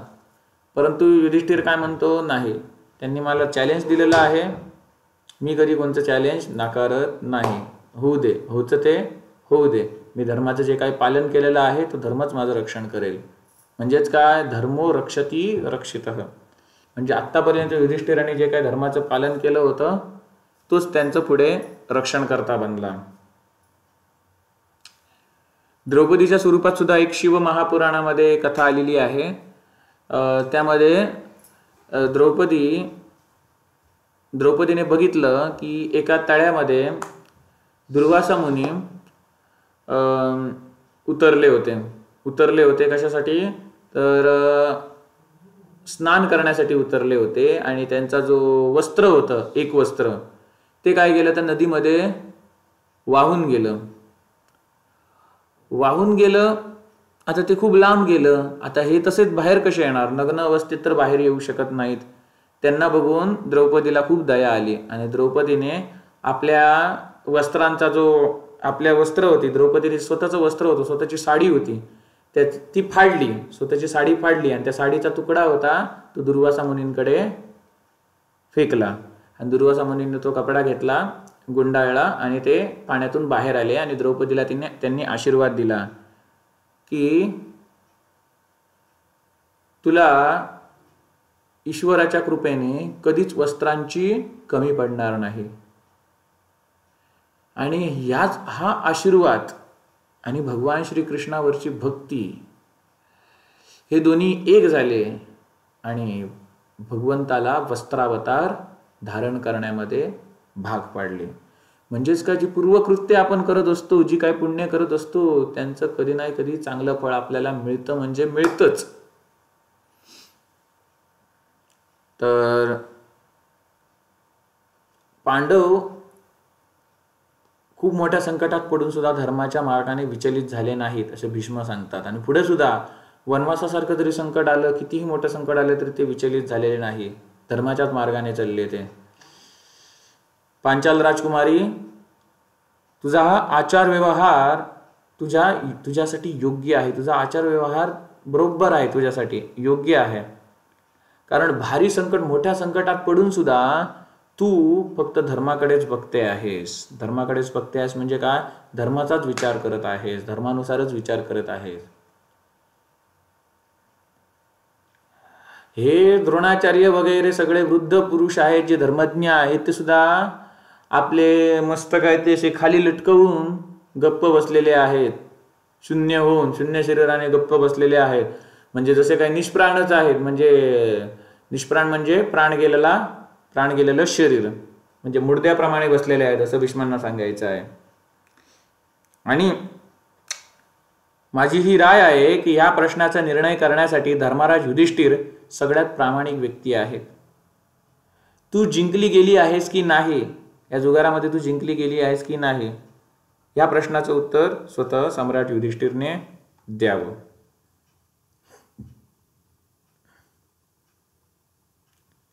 हे झाल्यानंतर भीष्म खाली बसले. त्यानंतर जन्मेजय महाराणी द्रौपदीला बघून दुर्योधनाच्या भयामुळे तिथले काही राजा वगैरे होते ते काही बोलत नव्हते, सगळे गपचूप होते.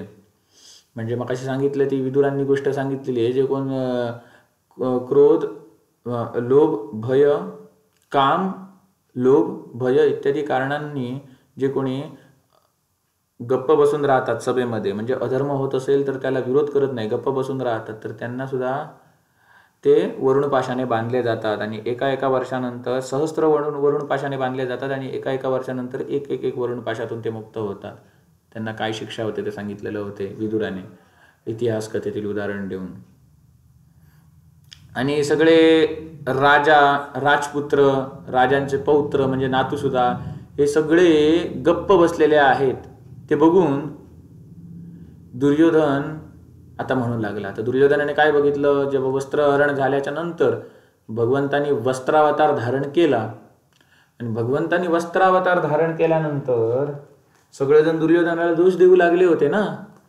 म्हणून आता दुर्योधनाने सगळं बघितलं. त्यानंतर विदुरांनी भाषण दिलं, त्यानंतर आता भीष्मांनी भाषण दिलं आणि त्यानंतर आता दुर्योधन आता काय बोलू लागला, सगळ्यांनी आता आपल्याला हीन म्हणू नये म्हणून आता दुर्योधन वाचा बदलू लागला. दुर्योधन काय म्हणू लागला, द्रौपदी तू हा प्रश्न तुझा पती महाबली भीम, अर्जुन, सहदेव, नकुल यांच्यावरती हा तुझा प्रश्न आम्ही सोडून देतो. तेच तुझ्या प्रश्नाचं उत्तर देतील. पांचाली ह्या श्रेष्ठ राजांमध्ये हे लोक स्पष्ट, या लोकांनी स्पष्ट सांगावे, तुझ्या प्रश्नाचं उत्तर द्यावे.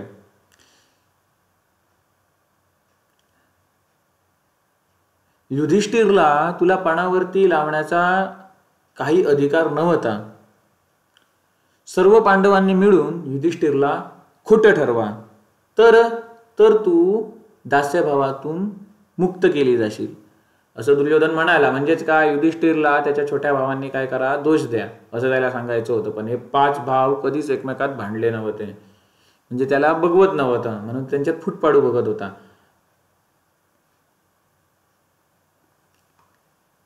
हे धर्मपुत्र महात्मा युधिष्ठिर इंद्राप्रमाणे तेजस्वी, त्याचप्रमाणे धर्मामध्ये स्थित राहणारे आहे. तुला बाणावरती लावण्याचा अधिकार त्यांना होता की नाही हे त्यांनी स्वतः उत्तर द्यावे. आणि त्यांच्या कथनानुसार तू शीघ्र दासी तरी बन किंवा अदासी तरी बन, यापैकी एक काय तो आश्रय घे. द्रौपदी हे उत्तम स्वभाववाले कुरुवंशी या सभेमध्ये तुझ्यासाठी दुःखी झालेले आहेत आणि तुझ्या या मंदभागी पतींना बघून तुझ्या प्रश्नाचं आम्ही ठीक उत्तर देऊ शकत नाही. अशा प्रकारे दुर्योधन सूर बदलून बोलू लागला. ते बघून सगळे आता त्याची प्रशंसा करू लागले. अरे जन्मेजय, वैशंपायन सांगते जन्मेजय.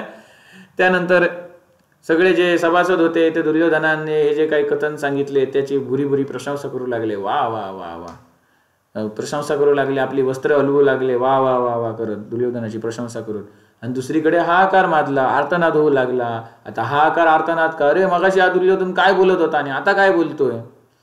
म्हणजे भगवंतानी वस्त्र सगळी तिला काय केली, पुरवली. ते बघून आता वाचा याची बदलली, घाबरला.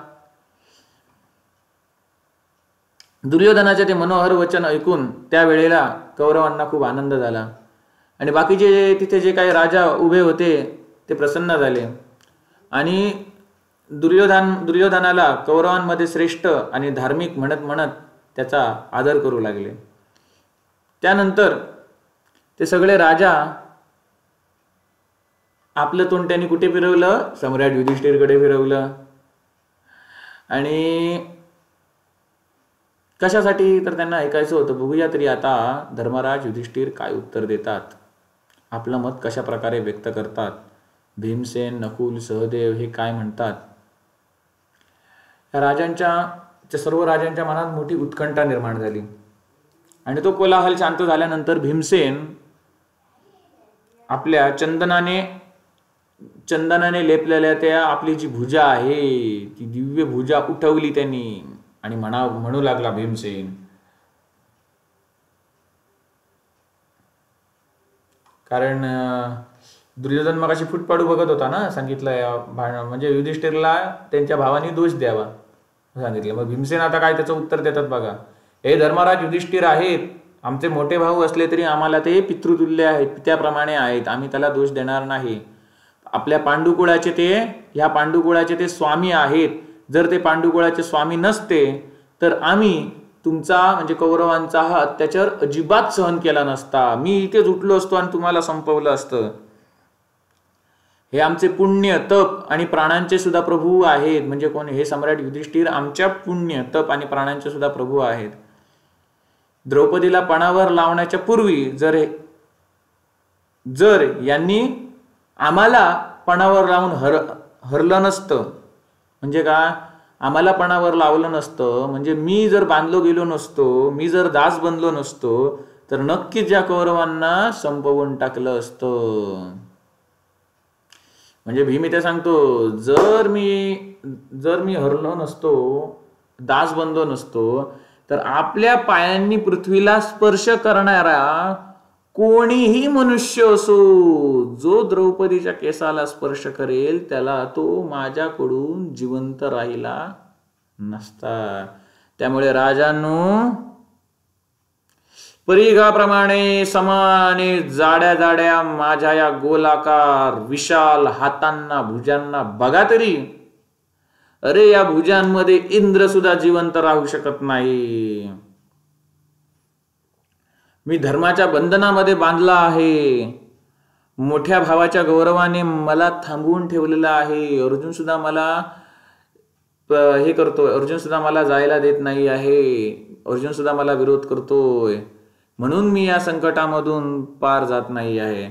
जर धर्मराज युधिष्ठिर मला आज्ञा देतील तर ज्याप्रमाणे सिंह छोट्या छोट्या हरणांना दाबून टाकतो, त्या पद्धतीने मी सर्व या धृतराष्ट्राच्या पुत्रांना तलवाराच्या बदली माझ्या या हातांनीच, म्हणजे हातरूपी तलवारीने त्या सर्वांना काय करीन, मसळून टाकीन, चिरडून टाकीन. त्यावेळेला भीष्म, द्रोण, विदुर हे सगळे भीमसेनला शांत करू लागले. अरे भीम भीम भीम, क्षमा कर त्यांना, क्षमा कर, तू सगळं काही करू शकतो, क्षमा कर त्यांना. आणि त्यावेळेला कर्ण आता आला परत. कर्ण म्हणाला, भद्रे द्रौपदी, दास, पुत्र आणि सदा पराधीन रहने वाली स्त्री, ही तीनही धनाचे स्वामी, हे तीनही धनाचे स्वामी नसतात. ज्याचा पती आपल्या ऐश्वर्यापासून भ्रष्ट झालेला आहे, अशा निर्धन दासाची पत्नी आणि दासाचं सर्व धन, या सर्ववरती कोणाचा अधिकार, त्या दासाच्या स्वामीचा अधिकार. म्हणजे कर्णाला काय सांगायचं आहे की युधिष्ठिरने पणाला तुला कधी लावलं, ते स्वतः हरल्यानंतर लावलं की अगोदर लावलं, याच्याशी आमचं काही देणं घेणं नाही आहे. युधिष्ठिर स्वतःला गमावून बसलेले आहेत. युधिष्ठिर स्वतःला गमावून बसला म्हणजेच त्याचं जे काही धन आहे, युधिष्ठिर आमचा दास बनला म्हणजे युधिष्ठिरचं धन, युधिष्ठिरची स्त्री म्हणजे युधिष्ठिरची पत्नी म्हणजे तू द्रौपदी, ही सुद्धा काय झाली, आमची झाली. अशा प्रकारे कर्ण बोलू लागला, अरे राजकुमारी, तू आता राजा दुर्योधनाच्या परिवारामध्ये जाऊन सेवा कर, तू कारण तू त्याची दासी बनलेली आहेस. आता हेच कार्य तुझ्यासाठी वाचलेलं आहे, उरलेलं आहे, हेच कार्य आता तू जाऊन कर, ज्यासाठी तुला इथे आदेश दिला जातोय. त्यानुसार तू आजपासूनच धृतराष्ट्राचे समस्त पुत्र आहेत ते तुझे स्वामी आहेत, कुंतीचे पुत्र आता तुझे स्वामी नाहीत, तू त्यांच्याकडे जा, असा कर्ण सांगू लागला. अरे सुंदरी, आता तू कोणतरी दुसरा दुसरा पती निवड, ज्यामुळे तुला द्यूत क्रीडेद्वारे पुन्हा आणखी कोणाची दासी बनायचं पडणार नाही.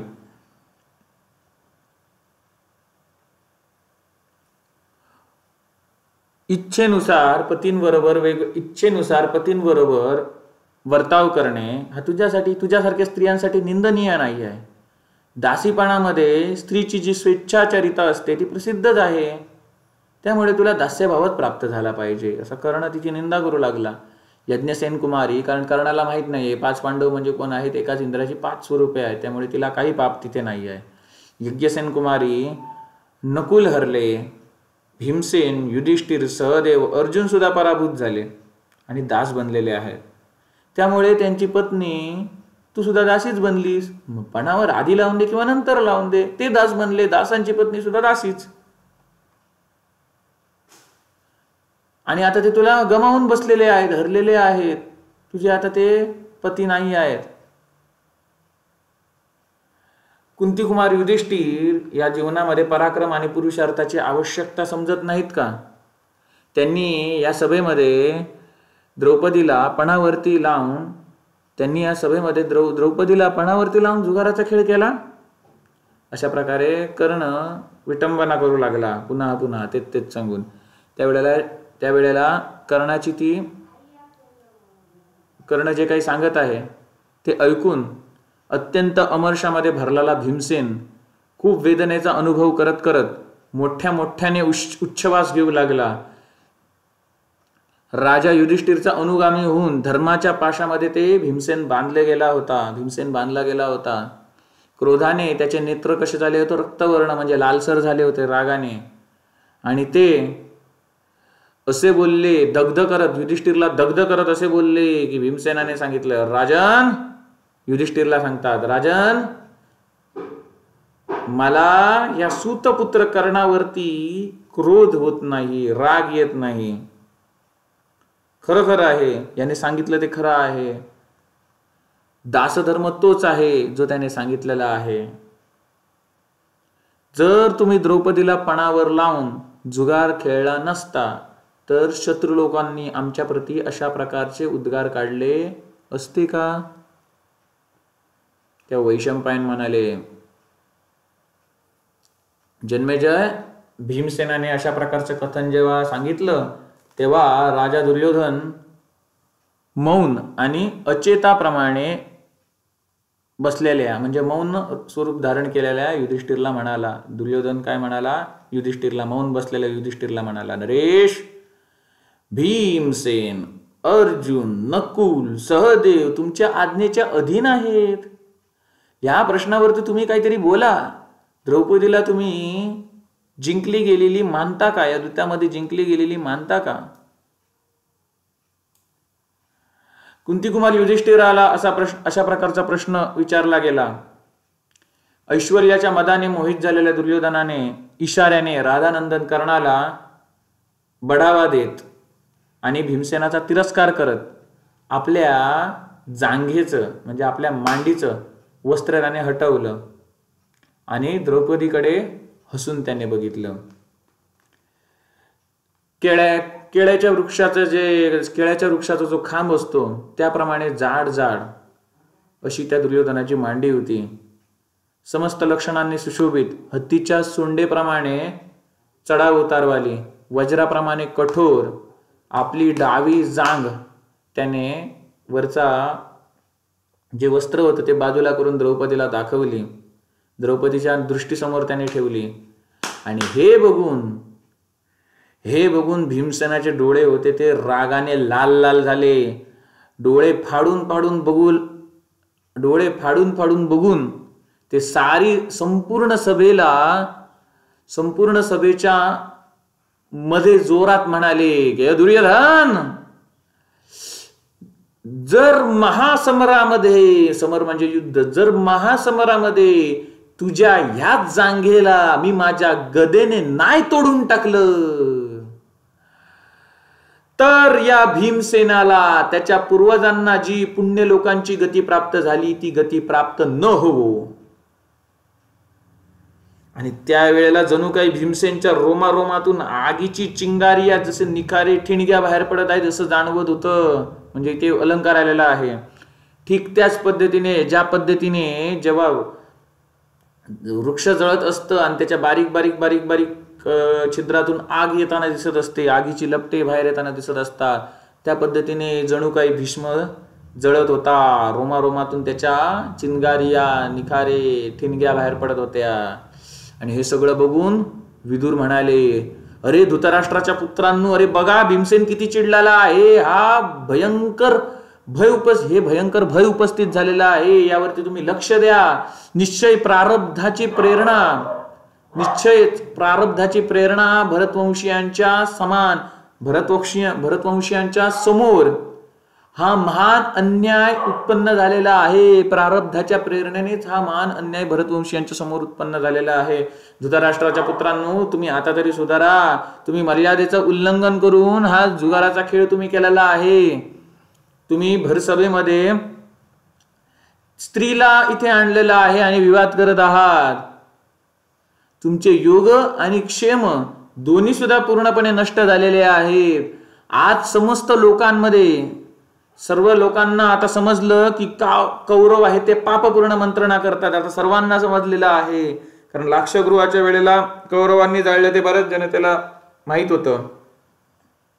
पण आज या सभेमुळे सर्वांनाच समजलेलं आहे की कौरव आहेत ते काय आहेत, पापपूर्ण मंत्रणा करणारे आहेत. अरे कौरवांनो, तुम्ही धर्माच्या महत्तेला पटकन शीघ्रपणे समजून घ्या. कारण धर्माचा नाश झाला तर त्या सभेला दोष लागतो. ज्या सभेमध्ये नीतियुक्त धर्मयुक्त उत्तर दिलं जात नाही, धर्माचा नाश केला जातो, त्या सभेला दोष लागतो. जर जुगार खेळणाऱ्या राजा युधिष्ठिरने आपल्या स्वतःला हरण्याच्या पूर्वी जर द्रौपदीला पणावर लावलं असतं तर द्रौपदी तुमची दासी बनली असती. परंतु पहिले युधिष्ठिर स्वतःला गमावून बसले, स्वतः हरले, आणि त्यानंतर ते आपल्या पत्नीला किंवा इतर कोणतीही वस्तू पणावरती लावण्याचा अधिकारच गमावून बसले. तर त्याचा मग काय मूल्य आहे? जो माणूस स्वतःला गमावून बसलेला आहे, स्वतःला हरलेला आहे, मग त्याचं काय मूल्य आहे? जसं मी तुम्हाला मगाशी बुद्धिबळाचं उदाहरण दिलं. बुद्धिबळातला राजाच हरला, तर बाकीचे प्यादे, घोडे, वजीर यांचा उपयोग काय? त्यांना काय मूल्य आहे? तेच सांगत आहे तिथे विदुर. अरे जो अनधिकारी आहे, जो अधिकारीच नाही आता कोणाला पणावरती लावण्याचा, स्वतःला ज्याने हरवून बसलेला आहे,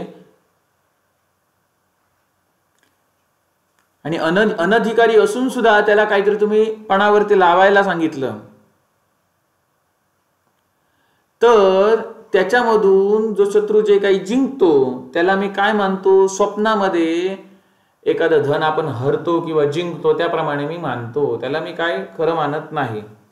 जो अधिकारीच नाहीये, स्वतःला गमावून बसलेला आहे, आणि त्याला तुम्ही काहीतरी परत पणावरती लावायला सांगता, धन किंवा मनुष्य रूपी धन तुम्ही पणावरती लावायला सांगता, तर हे कसं आहे? स्वप्नामध्ये आपण काहीतरी जिंकतो किंवा हरतो त्या पद्धतीने मी याला मानतो. तुम्ही गांधारराज शकुनीच्या गोष्टी तुम्ही ऐकत बसू नका, आणि तुम्ही स्वतः धर्मापासून भ्रष्ट होऊ नका, धर्मभ्रष्ट होऊ नका. आता दुर्योधना आता सवयच आहे विदुरांना नेहमी निग्लेक्ट करायची. दुर्योधन म्हणाला, द्रौपदी, मी भीम, अर्जुन, नकुल, सहदेव यांची हे जे काही सांगतील ते मी मांडण्यासाठी तयार आहे. ह्या सगळ्या लोकांनी मला एकदा सांगा, युधिष्ठिराला तुला पणाला लावायचा अधिकार होता की नाही? याचं उत्तर मिळू दे सम्राट युधिष्ठिर कडूनच. तर मी तुला तरच तू दासीपणापासून मुक्त केली जाशील. तेव्हा अर्जुन म्हणाला, उत्तर देतो अर्जुन, कुंतीनंदन महात्मा धर्मराज राजा युधिष्ठिर, कुंतीनंदन धर्मराज राजा युधिष्ठिर सुरुवातीला आम्हाला त्यांनी पणावरती लावलं, कारण ते स्वतःला गमावून बसले नव्हते, स्वतःला त्यांनी पणावरती लावलं नव्हतं, त्या आधी आम्हाला पणावरती लावलं, म्हणून आम्ही दास बनलो. मग त्यांनी स्वतःला पणावरती लावलं, मग ते दास बनले, म्हणजे खेळ तिथेच संपला. मग तुम्ही त्यांना धर्मपत्नीला द्रौपदीला पणावरती लावण्यासाठी उत्सुक केलात, हे योग्य नाही. कारण सम्राट युधिष्ठिर स्वतःचं शरीरच गमावून बसले, तर अर्धांगिनी हा कन्सेप्ट आला कुठून? मग स्वतःचं शरीरच हे गमावून बसले, मग ते द्रौपदीला किंवा त्याच्यानंतर स्वतःचं शरीर गमावल्यानंतर एखादी वस्तू, धन किंवा द्रौपदी म्हणजे मनुष्य याला सुद्धा पणावरती लावण्याचे ते अधिकारी नव्हते. तरी तुम्ही कपट कारस्थान करून हे सगळं घडवून आणलेलं आहे. मी आता जे काही सांगितलं त्यावरती सर्व कौरवांनी विचार करावा, असे ते म्हणाले. कोण? अर्जुन म्हणाले. आणि अर्जुनाने हे जे काही लॉजिक लावलं त्याच्यामुळे सगळी सभा गप झाली. आता सगळं, कारण दुर्योधनाने सांगितलं ना, तुझ्या पतींनाच निर्णय द्यायला सांग. अर्जुनाने निर्णय दिला आणि सांगितलं द्रौपदी काही झाले तरी दासी नाही. कशी? त्याने स्पष्ट करून सांगितले. आणि त्यानंतर धृतराष्ट्राची जी अग्निशाळा होती त्या ठिकाणी एक लांडगा येऊन जोरात ओरडू लागला, हुआ हुआ असा आवाज येऊ लागला. लांडग्यांचा आवाज कसा असतो तुम्हाला माहिती आहे, जसं भेडियाने दाखवतात त्या पद्धतीने. जोरात तो लांडगा ओरडू लागला आणि सगळे त्या ठिकाणी कान लावून ऐकू लागले, रे कोण तिकडे ओरडतोय. आणि जसा तो लांडगा ओरडतोय, कुकारी घालतोय, त्याच आवाजात गाढव सुद्धा काय करू लागले, आपापला आवाज रेकू लागले. गाढव सुद्धा रेकू लागला, आपापला आवाज मिक्स करू लागला. त्याचप्रमाणे गिधाडे त्या ठिकाणी आली, गिधाडांसारखे पक्षी आले, भयंकर पक्षी, आणि ते सुद्धा कोलाहल करू लागले. मग ही सगळी अशुभ लक्षणे ओळखली कोणी? तत्वज्ञानी विदुराने आणि सुबलपुत्री गांधारीने. ते भयानक शब्द ऐकले.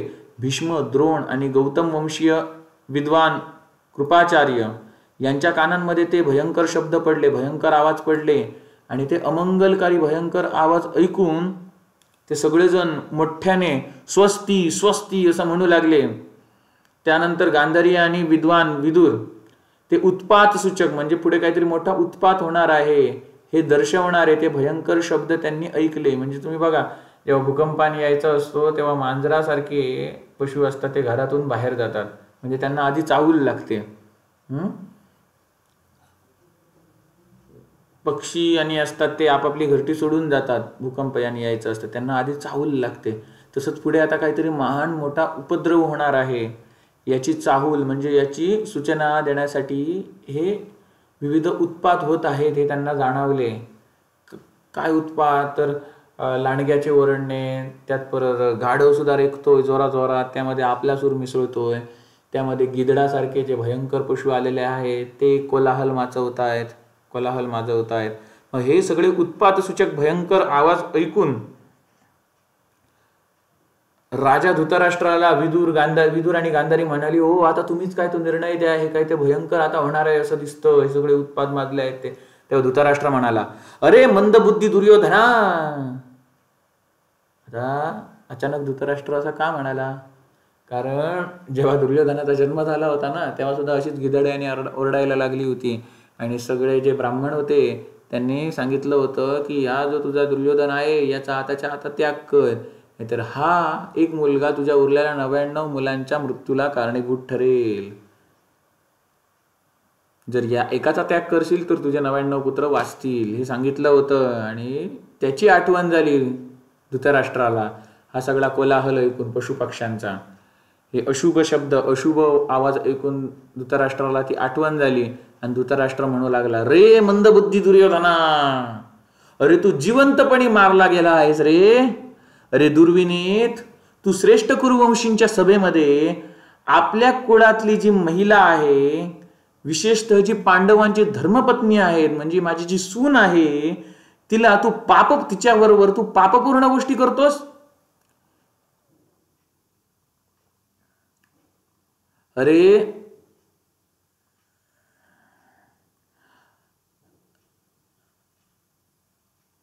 हे तुला शोभतंय का असं त्याला सांगायचं होतं धृतराष्ट्रांना.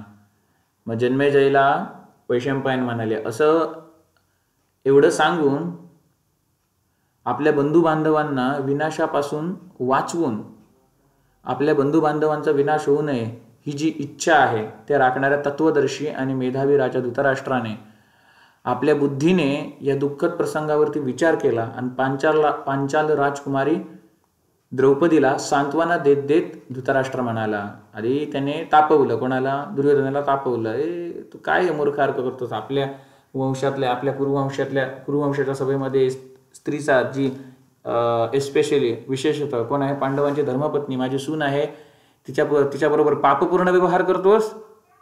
आणि त्यानंतर आपल्या बंधू बांधवांचा विनाश होऊ नये म्हणून हे मुद्दाम असे बोलले धृतराष्ट्र. आणि आता द्रौपदीला सांगू लागले, आता बंधू बांधवांचा विनाश होऊ नये म्हणजे असा विचार यांनी का केला धृतराष्ट्राने? कारण त्यांच्या आता काय झालं, कोण जिंकतंय असे ते जुगार चालू असताना विचारायचे ना. पण जेव्हा द्रौपदीचं वस्त्रहरण होत होतं आणि भगवंतांनी तिला अखंड वस्त्र दिलं, म्हणजेच काय वस्त्र रूपात आपल्या भक्ताची भगवंतांनी लाज राखली, हे जेव्हा त्या धृतराष्ट्राला समजलं तर त्यांनी विचार केला, अरे द्रौपदी किती श्रेष्ठ आहे, तिच्याकडे इतकी शक्ती आहे, तर ही फक्त मनात जरी संकल्प केला तर सगळे माझे जे पुत्र आहेत ते आपल्या पुत्र पौत्रांसहित नष्ट होतील. म्हणून आपला वंश वाचावा म्हणून तो धृतराष्ट्राने ओरडला तो आणि दुर्योधनाला त्याने तापवलं बऱ्यापैकी. आणि तो आपल्या सुनेकडे म्हणजे द्रौपदीकडे बघून धृतराष्ट्र म्हणाला, द्रौपदी, तू माझ्या सुनांमध्ये सर्वात श्रेष्ठ आणि धर्मपरायण सती आहेस. तुझी जी इच्छा आहे त्यानुसार तू माझ्याकडे वरदान माग. तेव्हा द्रौपदी म्हणाली, भरतवंश शिरोमणी, जर तुम्हाला मला वर द्यायचा असेल तर मी हे मागते, मी असा वर मागते की संपूर्ण धर्माचं आचरण करणारे माझे पती युधिष्ठिर हे दास्य भावातून मुक्त होऊ देत.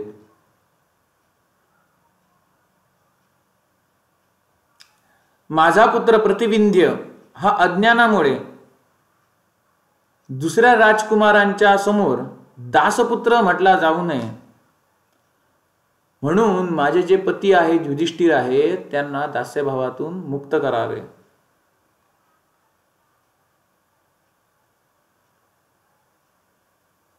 ज्याप्रमाणे एकदा राजकुमार झालेला मनुष्य परत कधी दासपुत्र बनत नाही, त्या पद्धतीने राजांद्वारे ज्याचं लालन पालन झालेलं आहे तो माझा पुत्र प्रतिविंध्य आहे, तो दासपुत्र होणं हे उचित नाही आहे.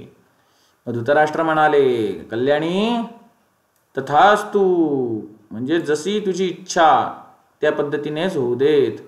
भद्रे आता काहीतरी तू दुसरा वर माग. माझं मन आहे ते वर देण्यासाठी, तुला वर देण्यासाठी प्रेरित होत आहे. तू तर मला वर देण्यासाठी प्रेरित केलेला आहेस. तू एकच वर मागण्याच्या योग्य नाही आहेस. तू माझं मन आहे, माझ्या मनाला वाटतं, म्हणजे मला वाटतं की तुला आणखी वर द्यावेत.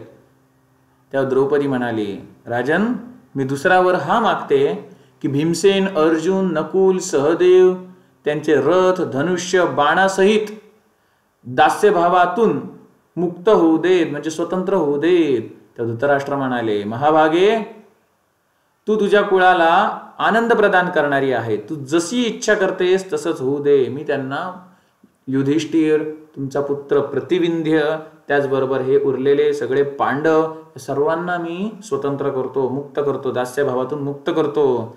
आता तू तिसरा वर माग. तू माझ्या सर्व सुनांमध्ये तू श्रेष्ठ आहेस आणि धर्माचे पालन करणारी आहेस. मला वाटतं की फक्त 2 वारांनीच तुझा पूर्ण सत्कार होणार नाही. तेव्हा द्रौपदी म्हणाली, भगवान जो लोभ असतो तो धर्माचा नाशक असतो, म्हणून माझ्या मनात तिसरा वर मागण्याची इच्छा नाही आहे, माझ्या मनात तिसरा वर मागण्याचा उत्साह नाही आहे.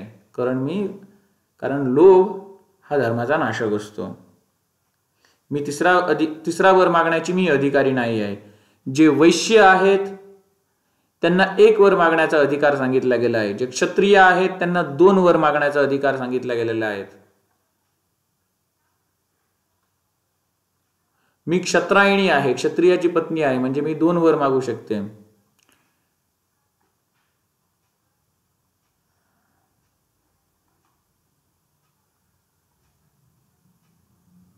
वैश्य आहे तो 1 वर मागण्याचा अधिकारी आहे. जो क्षत्रिय स्त्री आहे ती 2 वर मागू शकते. जो क्षत्रिय आहे तो 3 वर मागू शकतो आणि ब्राह्मण आहे तो 1000 वर मागू शकतो. असं विधान सांगितलेलं आहे. त्यामुळे हे जे माझे पती आहे ते दासभावाला प्राप्त होऊन मोठ्या विपत्तीमध्ये पडले होते. आता ते त्या विपत्तीमधून पार पडलेले आहेत, विपत्तीमधून बाहेर आलेले आहेत. त्यामुळे यानंतर पुण्यकर्मांचे अनुष्ठान करून हे सगळे लोक आता स्वतःचे कल्याण प्राप्त करून घेतील. आता हे ऐकून कर्ण होता तो पांडवांची विटंबना करू लागला. कसं तर तो म्हणू लागला, मनुष्यांमध्ये जेवढी सुंदरी स्त्रिया आहेत त्यांची मी जेवढी नावं ऐकलेली आहेत त्यांमध्ये जे अद्भुत कार्य करणारी आहे ही जी द्रौपदी, तिच्यासारखं अद्भुत कार्य दुसऱ्या कोणत्या स्त्रीने केलं आहे असं मी ऐकलं नाही. मनुष्यांमध्ये जेवढ्या सुंदरी स्त्रिया आहेत त्यांपैकी द्रौपदीने जसं अद्भुत कार्य केलं तसं अद्भुत कार्य इतर कोणत्या स्त्रीने केलं असं मी अजूनपर्यंत ऐकलेलं नाही. कुंतीचे पुत्र आणि धृतराष्ट्राचे पुत्र हे दोघी एकमेकांच्या प्रती अत्यंत क्रोधाने भरले होते आणि अशा वेळी द्रुपद कुमारी कृष्णा ही पांडवांना परम शांती प्रदान करणारी बनली. ज्याप्रमाणे होडीच्या आधाराने, नौकेच्या आधाराने एखादा व्यक्ती जर डुबत असेल पाण्यामध्ये तर होडीच्या आधाराने तो वाचतो, नौकेच्या आधाराने वाचतो. तेच पांडवांबरोबर झालं. हे पांडव जणू काही संकटाच्या अथांग सागरामध्ये बुडत होते, परंतु ही द्रौपदी त्यांच्यासाठी किनाऱ्यापर्यंत पोहोचवणारी, म्हणजे त्यांना बुडणाऱ्या पांडवांना वाचवणारी,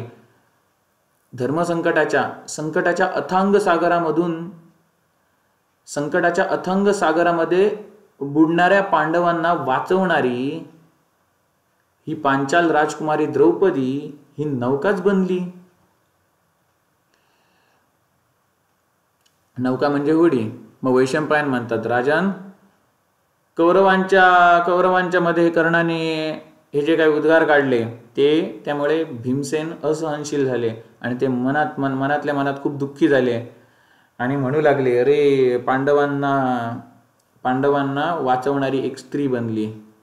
आणि भीम म्हणाले, महर्षी देवल यांचं कथन आहे की पुरुषामध्ये 3 प्रकारची ज्योती आहेत, संतान, कर्म आणि ज्ञान, आणि यापासूनच संपूर्ण प्रजेची उत्पत्ती झालेली आहे. जेव्हा हे शरीर प्राणरहित होऊन शून्य आणि अपवित्र होते, त्याचप्रमाणे समस्त बंधू बांधव त्या शरीराचा त्याग करतात, तेव्हा ज्ञान, त्याचप्रमाणे संतान आणि कर्म हे जे 3ही असतात, हे 3 ज्योती परलोकात उपयोगाला येतात. म्हणजे भीमाला इथे काय सांगायचं आहे, जेव्हा मनुष्य मरतो, म्हणजेच काय, माणसाचे शरीर प्राणरहित होतं, अपवित्र होतं. अपवित्र म्हणजे काय, घाणी यायला लागते ना, दुर्गंध यायला लागतो, तेव्हा ते बंधू बांधव असतात ते त्या शरीराचा त्याग करतात म्हणजे काय, ते जाळून तरी टाकतात, पुरून तरी टाकतात, किंवा इतर पद्धतीने त्याचे अंतिम संस्कार करतात. आणि त्यावेळेला त्याचं कर्म त्यावेळेला टिकतं काय, तो जेव्हा आत्मा त्या शरीराचा त्याग करतो आणि परलोकात प्रवेश करतो, त्यावेळेला त्याला उपयोग कशाचा होतो, त्याने केवढं काही धनसंपत्ती कमावलं, त्याचा उपयोग होतो का, नाही. तर कशाचा उपयोग होतो, त्याने जे काही कर्म केलं होतं, चांगलं वाईट कर्म, त्यानुसार त्याला पुढचं शरीर मिळतं. त्याचं जेवढं काही ज्ञान होतं त्यानुसार काय होतं, त्यानुसार त्याला पुढची गती मिळते. ज्ञान आता इथे कशाला, तर ज्याप्रमाणे आपल्याला एखाद्या कंपनीमध्ये जाण्यासाठी इंटरव्ह्यू घेतला जातो, त्याच पद्धतीने स्वर्गात जाताना सुद्धा राजा ययातीचा इंद्राने इंटरव्ह्यू घेतला होता. त्याला विचारलं होतं की तू बाबा आतापर्यंत काय काय पुण्य केलं, सांग मला बघूया.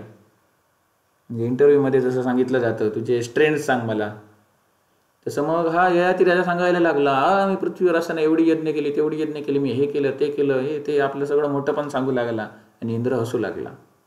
इंद्र म्हणू लागला, बाबा, म्हणजेच तुम्हाला सांगतोय, इंद्राने सांगितलं नाही, आजच्या काळात आपले स्ट्रेंथ, आपलं मोठेपण सांगल्यानंतर मोठेपण विचारलं जातं इंटरव्ह्यूमध्ये, आणि जो उत्तम प्रकारे आपलं मोठेपण स्ट्रेंथ सांगतो त्याला काय, चांगलं पद मिळू शकतं HR राऊंडमध्ये. टेक्निकल राऊंडमध्ये त्या विषयाचं नॉलेज असावं लागतं. पण इंद्राने इंटरव्ह्यू घेतला. इंद्राने काय सांगितलं, तू तुझे स्ट्रेंथ सांगितलेस ना, तुझा मोठेपण सांगितलंस. आपला नियम काय आहे, धर्माचा नियम, जेव्हा आपण जी काही चांगली कर्मे केलेली आहेत, पुण्य केलेली आहेत, ती जेव्हा आपण सगळी बोलून दाखवतो, तेव्हा त्या पुण्यांचा नाश होतो. त्यामुळे ययाती राजा, तुझ्या पुण्यांचा तू स्वतः नाश करून घेतलेला आहेस. तुझ्याकडे आता पुण्याची राशी होती, तू स्वतः भस्म केलेली आहे स्वतःचं मोठेपण सांगून. आता तू स्वर्गात येण्याच्या पात्रतेचा नाही, जा पड पृथ्वीवरती. आणि तर आत्माचं पतन होत होतं. त्यावेळेला ययाती राजाची एक माधवी नावाची पुत्री होती, आणि त्या माधवीचा एक पुत्र होता, त्याचं नाव मी विसरलो, पण प्रसंग येईल तेव्हा मी सांगेन.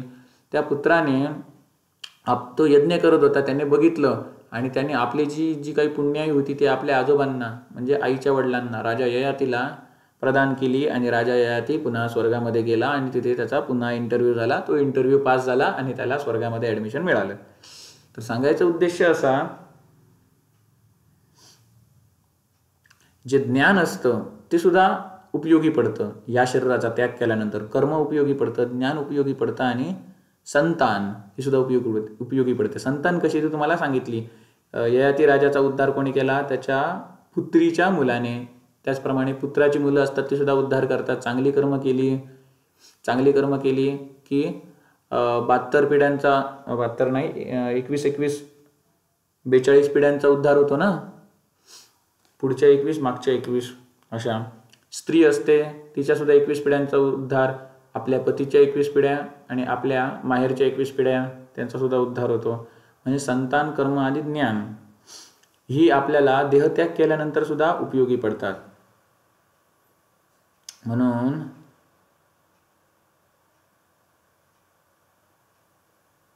धनंजय अर्जुनाला आता भीम सांगतोय, आमची धर्मपत्नी द्रौपदी हिच्या शरीराला त्या दुःशासनाने काय केलं, स्पर्श केलेला आहे, म्हणजे ती आता अपवित्र झालेली आहे.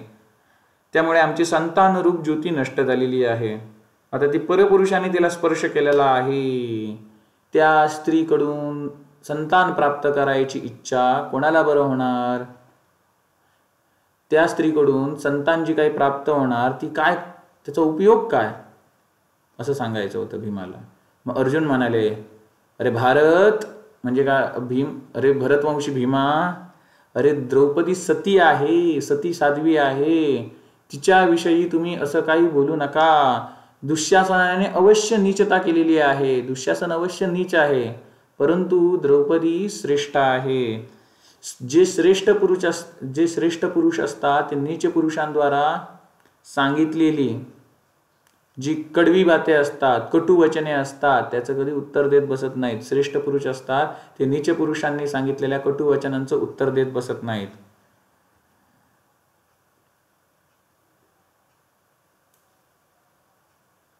प्रतिशोधाचा उपाय जाणणारे सत्पुरुष, प्रतिशोधाचा उपाय जाणणारे म्हणजे कसा त्याचा बदला घ्यायचा त्यांना माहिती असतो. तरी जे सत्पुरुष असतात ते जाणत असतात की प्रतिशोध कसा घ्यायचा, तरी पण ते समोरच्याने केलेले उपकारच जाणतात, उपकारच लक्षात ठेवतात. समोरच्याने केलेले जे अपकार असतात, वैर असतं, ते लक्षात ठेवत नाहीत. आणि अशाच साधू पुरुषांना आपोआप मोठा मान प्राप्त होतो. त्यांना सांगत बसायचं नाही, गरज नाही मला मान द्या, मान द्या, आपोआप त्यांचा मान वाढतो, त्यांना सन्मान प्राप्त होतो. मग भगवत भक्ताची लक्षणे भगवद्गीतेच्या 12व्या अध्यायामध्ये दिलेली आहेत. त्यामध्ये सुद्धा भगवंत वर्णन करतात, जो कोणाचे दुसऱ्याचे दोष बघत नाही, उलट त्याचे गुणच बघतो, अशा प्रकारचा भक्त मला अत्यंत प्रिय आहे.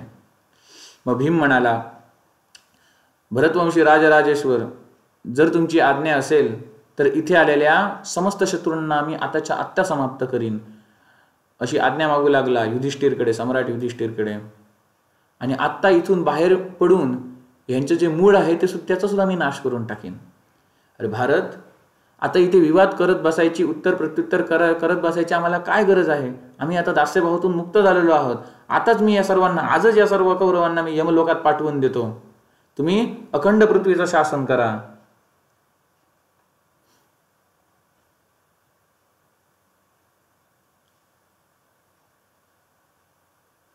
मग भीमसेन आपल्या इतर छोट्या भावांबरोबर अर्जुन, नकुल, सहदेव यांच्याबरोबर उभे राहून अशा प्रकारे म्हणू लागले आणि सगळ्या शत्रूंकडे परत परत बघू लागले. ज्याप्रमाणे जसं सिंह हरणांकडे बघतो आणि हरणं जशी घाबरतात थरथर, तसे सगळेजण राजा भीमाला बघून घाबरू लागले.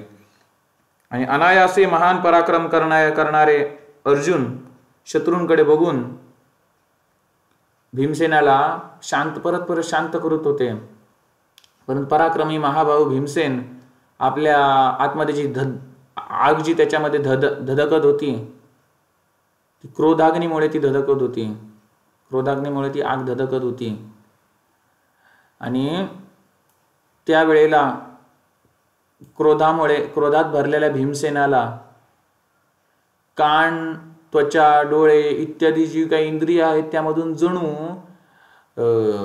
निखारे हे ठिणग्याच बाहेर पडत आहेत असं भासत होतं. जणू आगीच्या ज्वाळाच बाहेर पडत आहेत असं भासत होतं. एवढा त्यांना राग आला होता. त्यांचे जे हे आहेत ते ताणले होते, भुवया त्यांच्या ताणल्या होत्या. आणि प्रलय काळामध्ये मूर्तिमान यमराज असं तो भासत होता. त्याच्या चेहऱ्या तोंडाकडे बघण्याची कोणाची हिंमत होत नव्हती. आणि अशा प्रकारे विशाल भुजांनी सुशोभित असणाऱ्या भीमसेनाने अशा विशाल भुजांनी सुशोभित असणाऱ्या भीमसेनला सम्राट युधिष्ठिरांनी एका हाताने रोखलं आणि ते असं करू नको, शांतपणे खाली बस, असं युधिष्ठिराने सांगितलं. आणि त्यावेळेला भीमसेनाचे जे डोळे होते ते क्रोधाने आणखी लाल झाले. आणि त्या भीमसेनाला राजा युधिष्ठिरने थांबवलं आणि राजा युधिष्ठिर हात जोडून महाराज धृतराष्ट्रांकडे गेले. आणि युधिष्ठिर म्हणू लागले, राजन, तुम्ही आमचे स्वामी आहात, तुम्ही आज्ञा द्या, आम्ही काय करू, काय केलं पाहिजे, आम्ही सतत तुमच्या आज्ञेचा अधीन असू. त्या धृतराष्ट्र म्हणाले, हे अजातशत्रू. अजातशत्रू म्हणजे काय? त्याचा कोणीही शत्रू नाही आहे असा. हे अजातशत्रू, तुझं कल्याण होऊ दे. तू माझ्या आज्ञेमुळे ते युद्ध खेळायला आलास, बरोबर, आणि तू सगळं काही गमावून बसला. तर माझ्या आज्ञेमुळे मी आता तुला आज्ञा देतो की हे सगळे धन आहे ते मी तुला सगळं परत करतो. जेवढं काही तू गमावून बसलायस ते सगळं धन मी तुला परत करतो. तू आता तुझ्या राजधानीला जा आणि तुझ्या राज्याचं शासन कर. मी आता वृद्ध झालेलो आहे, माझी हीच आज्ञा आहे. आणि एक गोष्ट आणि सांगतो, त्याच्यावरती सुद्धा तू ध्यान दे, लक्ष दे. मी सांगितलेली प्रत्येक गोष्ट तुझ्या हिताची आणि तुझ्यासाठी परम मंगल म्हणजे तुझ्यासाठी लाभदायकच असणार, हे लक्षात ठेव. तात युधिष्ठिर, तू धर्माच्या सूक्ष्म गतीला जाणणारा आहेस. महामती म्हणजे ज्याची मती प्रचंड आहे, बुद्धी ज्याची प्रचंड आहे, असा महामती. हे महामती युधिष्ठिर, तुझ्यामध्ये विनय आहे, विनयशीलता आहे. तू मोठ्या लोकांची, वयस्कर लोकांची उपासना करतोस, आमची तू उपासना करतोस. जिथे बुद्धी आहे तिथेच शांती आहे, जिथे बुद्धी आहे तिथेच शांती आहे. म्हणून भारत, तू शांत हो. जे काही झालं आहे ते आता विसर. दगड आणि लोखंडावरती कधी कुऱ्हाडीचा घाव केला जात नाही. लोक फक्त लाकडावरच कुऱ्हाड चालवतात. जो पुरुष वैर लक्षात ठेवत नाही, उलट गुणांकडेच तो बघतो, गुणच लक्षात ठेवतो, अवगुणांकडे बघत नाही, गुणांकडेच बघतो.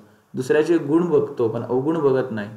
त्याचप्रमाणे जो कोणाबरोबर विरोध ठेवत नाही, विरोध ठेवत नाही, तेच उत्तम पुरुष म्हटले गेलेले आहेत. भगवद्गीतेत सुद्धा भगवंत सांगतात, जो दुसऱ्याचे दोष बघत नाही, जो फक्त गुणच बघतो, तो मला अत्यंत प्रिय आहे.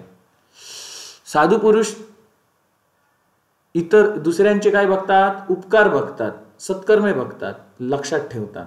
परंतु त्यांनी केलेलं वैर, अपकार असतात, वाईट कर्मे असतात, ते लक्षात ठेवत नाहीत. असे साधू पुरुष सगळ्यांची भलाई करतात पण त्यांच्या बदल्या घेण्याची भावना त्यांच्यामध्ये नसते. त्यामुळे हे युधिष्ठिर, जो नीच मनुष्य असतो तो साधारण साध्या साध्या गोष्टींमध्ये सुद्धा कटुवचन बोलत राहतो. जो स्वतः पहिले कटुवचन बोलत नाही पण समोरच्याने कटुवचन समोरचा जर कटुवचन बोलायला लागला तर त्याच्या प्रत्युत्तरामध्ये जो कटुवचन बोलतो तो मध्यम श्रेणीचा पुरुष आहे. मग श्रेष्ठ श्रेणीचा पुरुष कोण? जो धीर आणि श्रेष्ठ पुरुष कोण आहे? तर समोरच्याने कटुवचनाचा प्रयोग केला तरी जो त्याचे प्रत्युत्तर म्हणून कटुवचनाचा प्रयोग करत नाही. आपल्या मुखातून कधीच कठोर आणि अहित होणारी संवाद बाहेर पडू देत नाही, ज्यामुळे अहित होणार, समोरचा दुखावला जाणार असं जो काही बोलत नाही तोच काय आहे? श्रेष्ठ श्रेणीचा पुरुष आहे. महात्मा पुरुष आपल्या अनुभवाला पुढ्यात ठेवून दुसऱ्यांच्या सुखदुःखाला आपल्या समाने जाणून त्यांच्या चांगल्या वर्तनालाच लक्षात ठेवतात. त्यांच्याद्वारे केलेला जो वैरविरोध असतो त्याला लक्षात ठेवत नाहीत. म्हणजे महात्मा पुरुष चांगल्या वर्तनाला लक्षात ठेवतात, लोकांच्या वाईट वर्तनाला लक्षात ठेवत नाहीत, वाईट वर्तणुकीला लक्षात ठेवत नाहीत. सत्पुरुष आर्य मर्यादा को कभी भंग नाही करते. सत्पुरुष आर्य मर्यादेचं कधी भंग करत नाहीत. आर्य म्हणजे काय? सुसंस्कृत. आर्य म्हणजे सुसंस्कृत लोकांची जी मर्यादा आहे त्याला कधी भंग करत नाही. उनके दर्शन से सभी लोक प्रसन्न हो जाए. अशा आर्य लोकांच्या, अशा सत्पुरुषांच्या दर्शनाने सगळे लोक प्रसन्न होतात. त्यामुळे युधिष्ठिर, कौरव पांडवांच्या समागमामध्ये तू श्रेष्ठ पुरुषाप्रमाणे शांतपणे राहिला होतास, शांतपणे तू आचरण केलं होतंस, म्हणून मी तुझ्यावरती प्रसन्न आहे. त्यामुळे मी तुझं सगळं धन होतं ते तुला परत सोपवत आहे. तात दुर्योधनाने तुझ्यावरती जे काही कठोर वचनांचा प्रयोग केलेला आहे, तुझ्याबरोबर जो कठोर वागणूक तुझ्याबरोबर केलेली आहे, ती सगळी तू आता आपल्या हृदयामध्ये ठेवू नको. तू आमच्याकडे बघ. अरे तू तर उत्तम गुण ग्रहण करण्याच्या इच्छेने माता गांधारीकडे बघ आणि इथे बसलेल्या तुझ्या म्हाताऱ्या आंधळ्या काकाकडे तर बघ.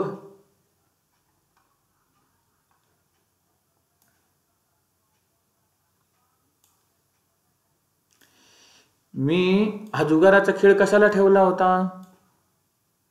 कारण माझी इच्छा होती की माझी मुलं तुम्ही कधी नाही कधी त्या निमित्ताने तरी एकत्र याल, काहीतरी खेळाल म्हणून. आणि मला हे सुद्धा बघायचं होतं की तुमच्यातलं कोणामध्ये किती बळ आहे ते मला बघायचं होतं. पण राजा, तू ज्यांचे शासक आहेस, तू ज्यांचा शासक आहेस, शास्त्रामध्ये निपुण परम बुद्धिमान विदुर ज्याचे मंत्री आहेत, हे सर्व कुरुवंशी कधीच शोकासाठी शोक करण्यासाठी योग्य नाही आहेत. मी तुला सगळं तुझ्याकडलं धन जे काही तू गमावलं होतंस ते परत करतो. अरे धर्मराज युधिष्ठिरा, तुझ्यामध्ये धर्म आहे, अर्जुनामध्ये धैर्य आहे, भीमसेनामध्ये पराक्रम आहे आणि नरश्रेष्ठ नकुल सहदेवमध्ये श्रद्धा आणि विशुद्ध गुरुसेवेचा भाव आहे.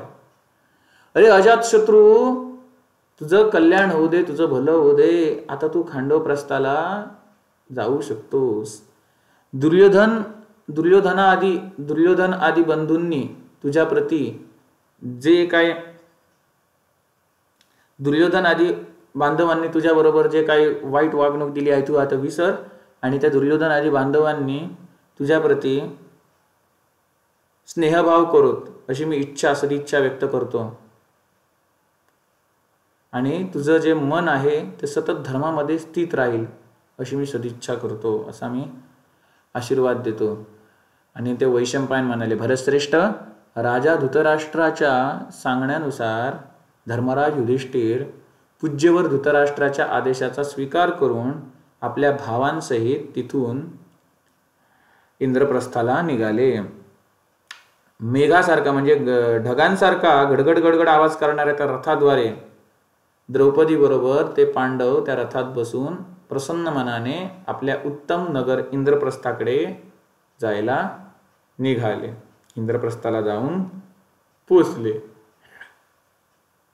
तर तुम्ही म्हणाल इथे हा द्यूताचा अध्याय संपतो, तर मग पांडवांना वनवास का भोगावा लागला? 12 वर्ष वनवास, 1 वर्ष अज्ञातवास.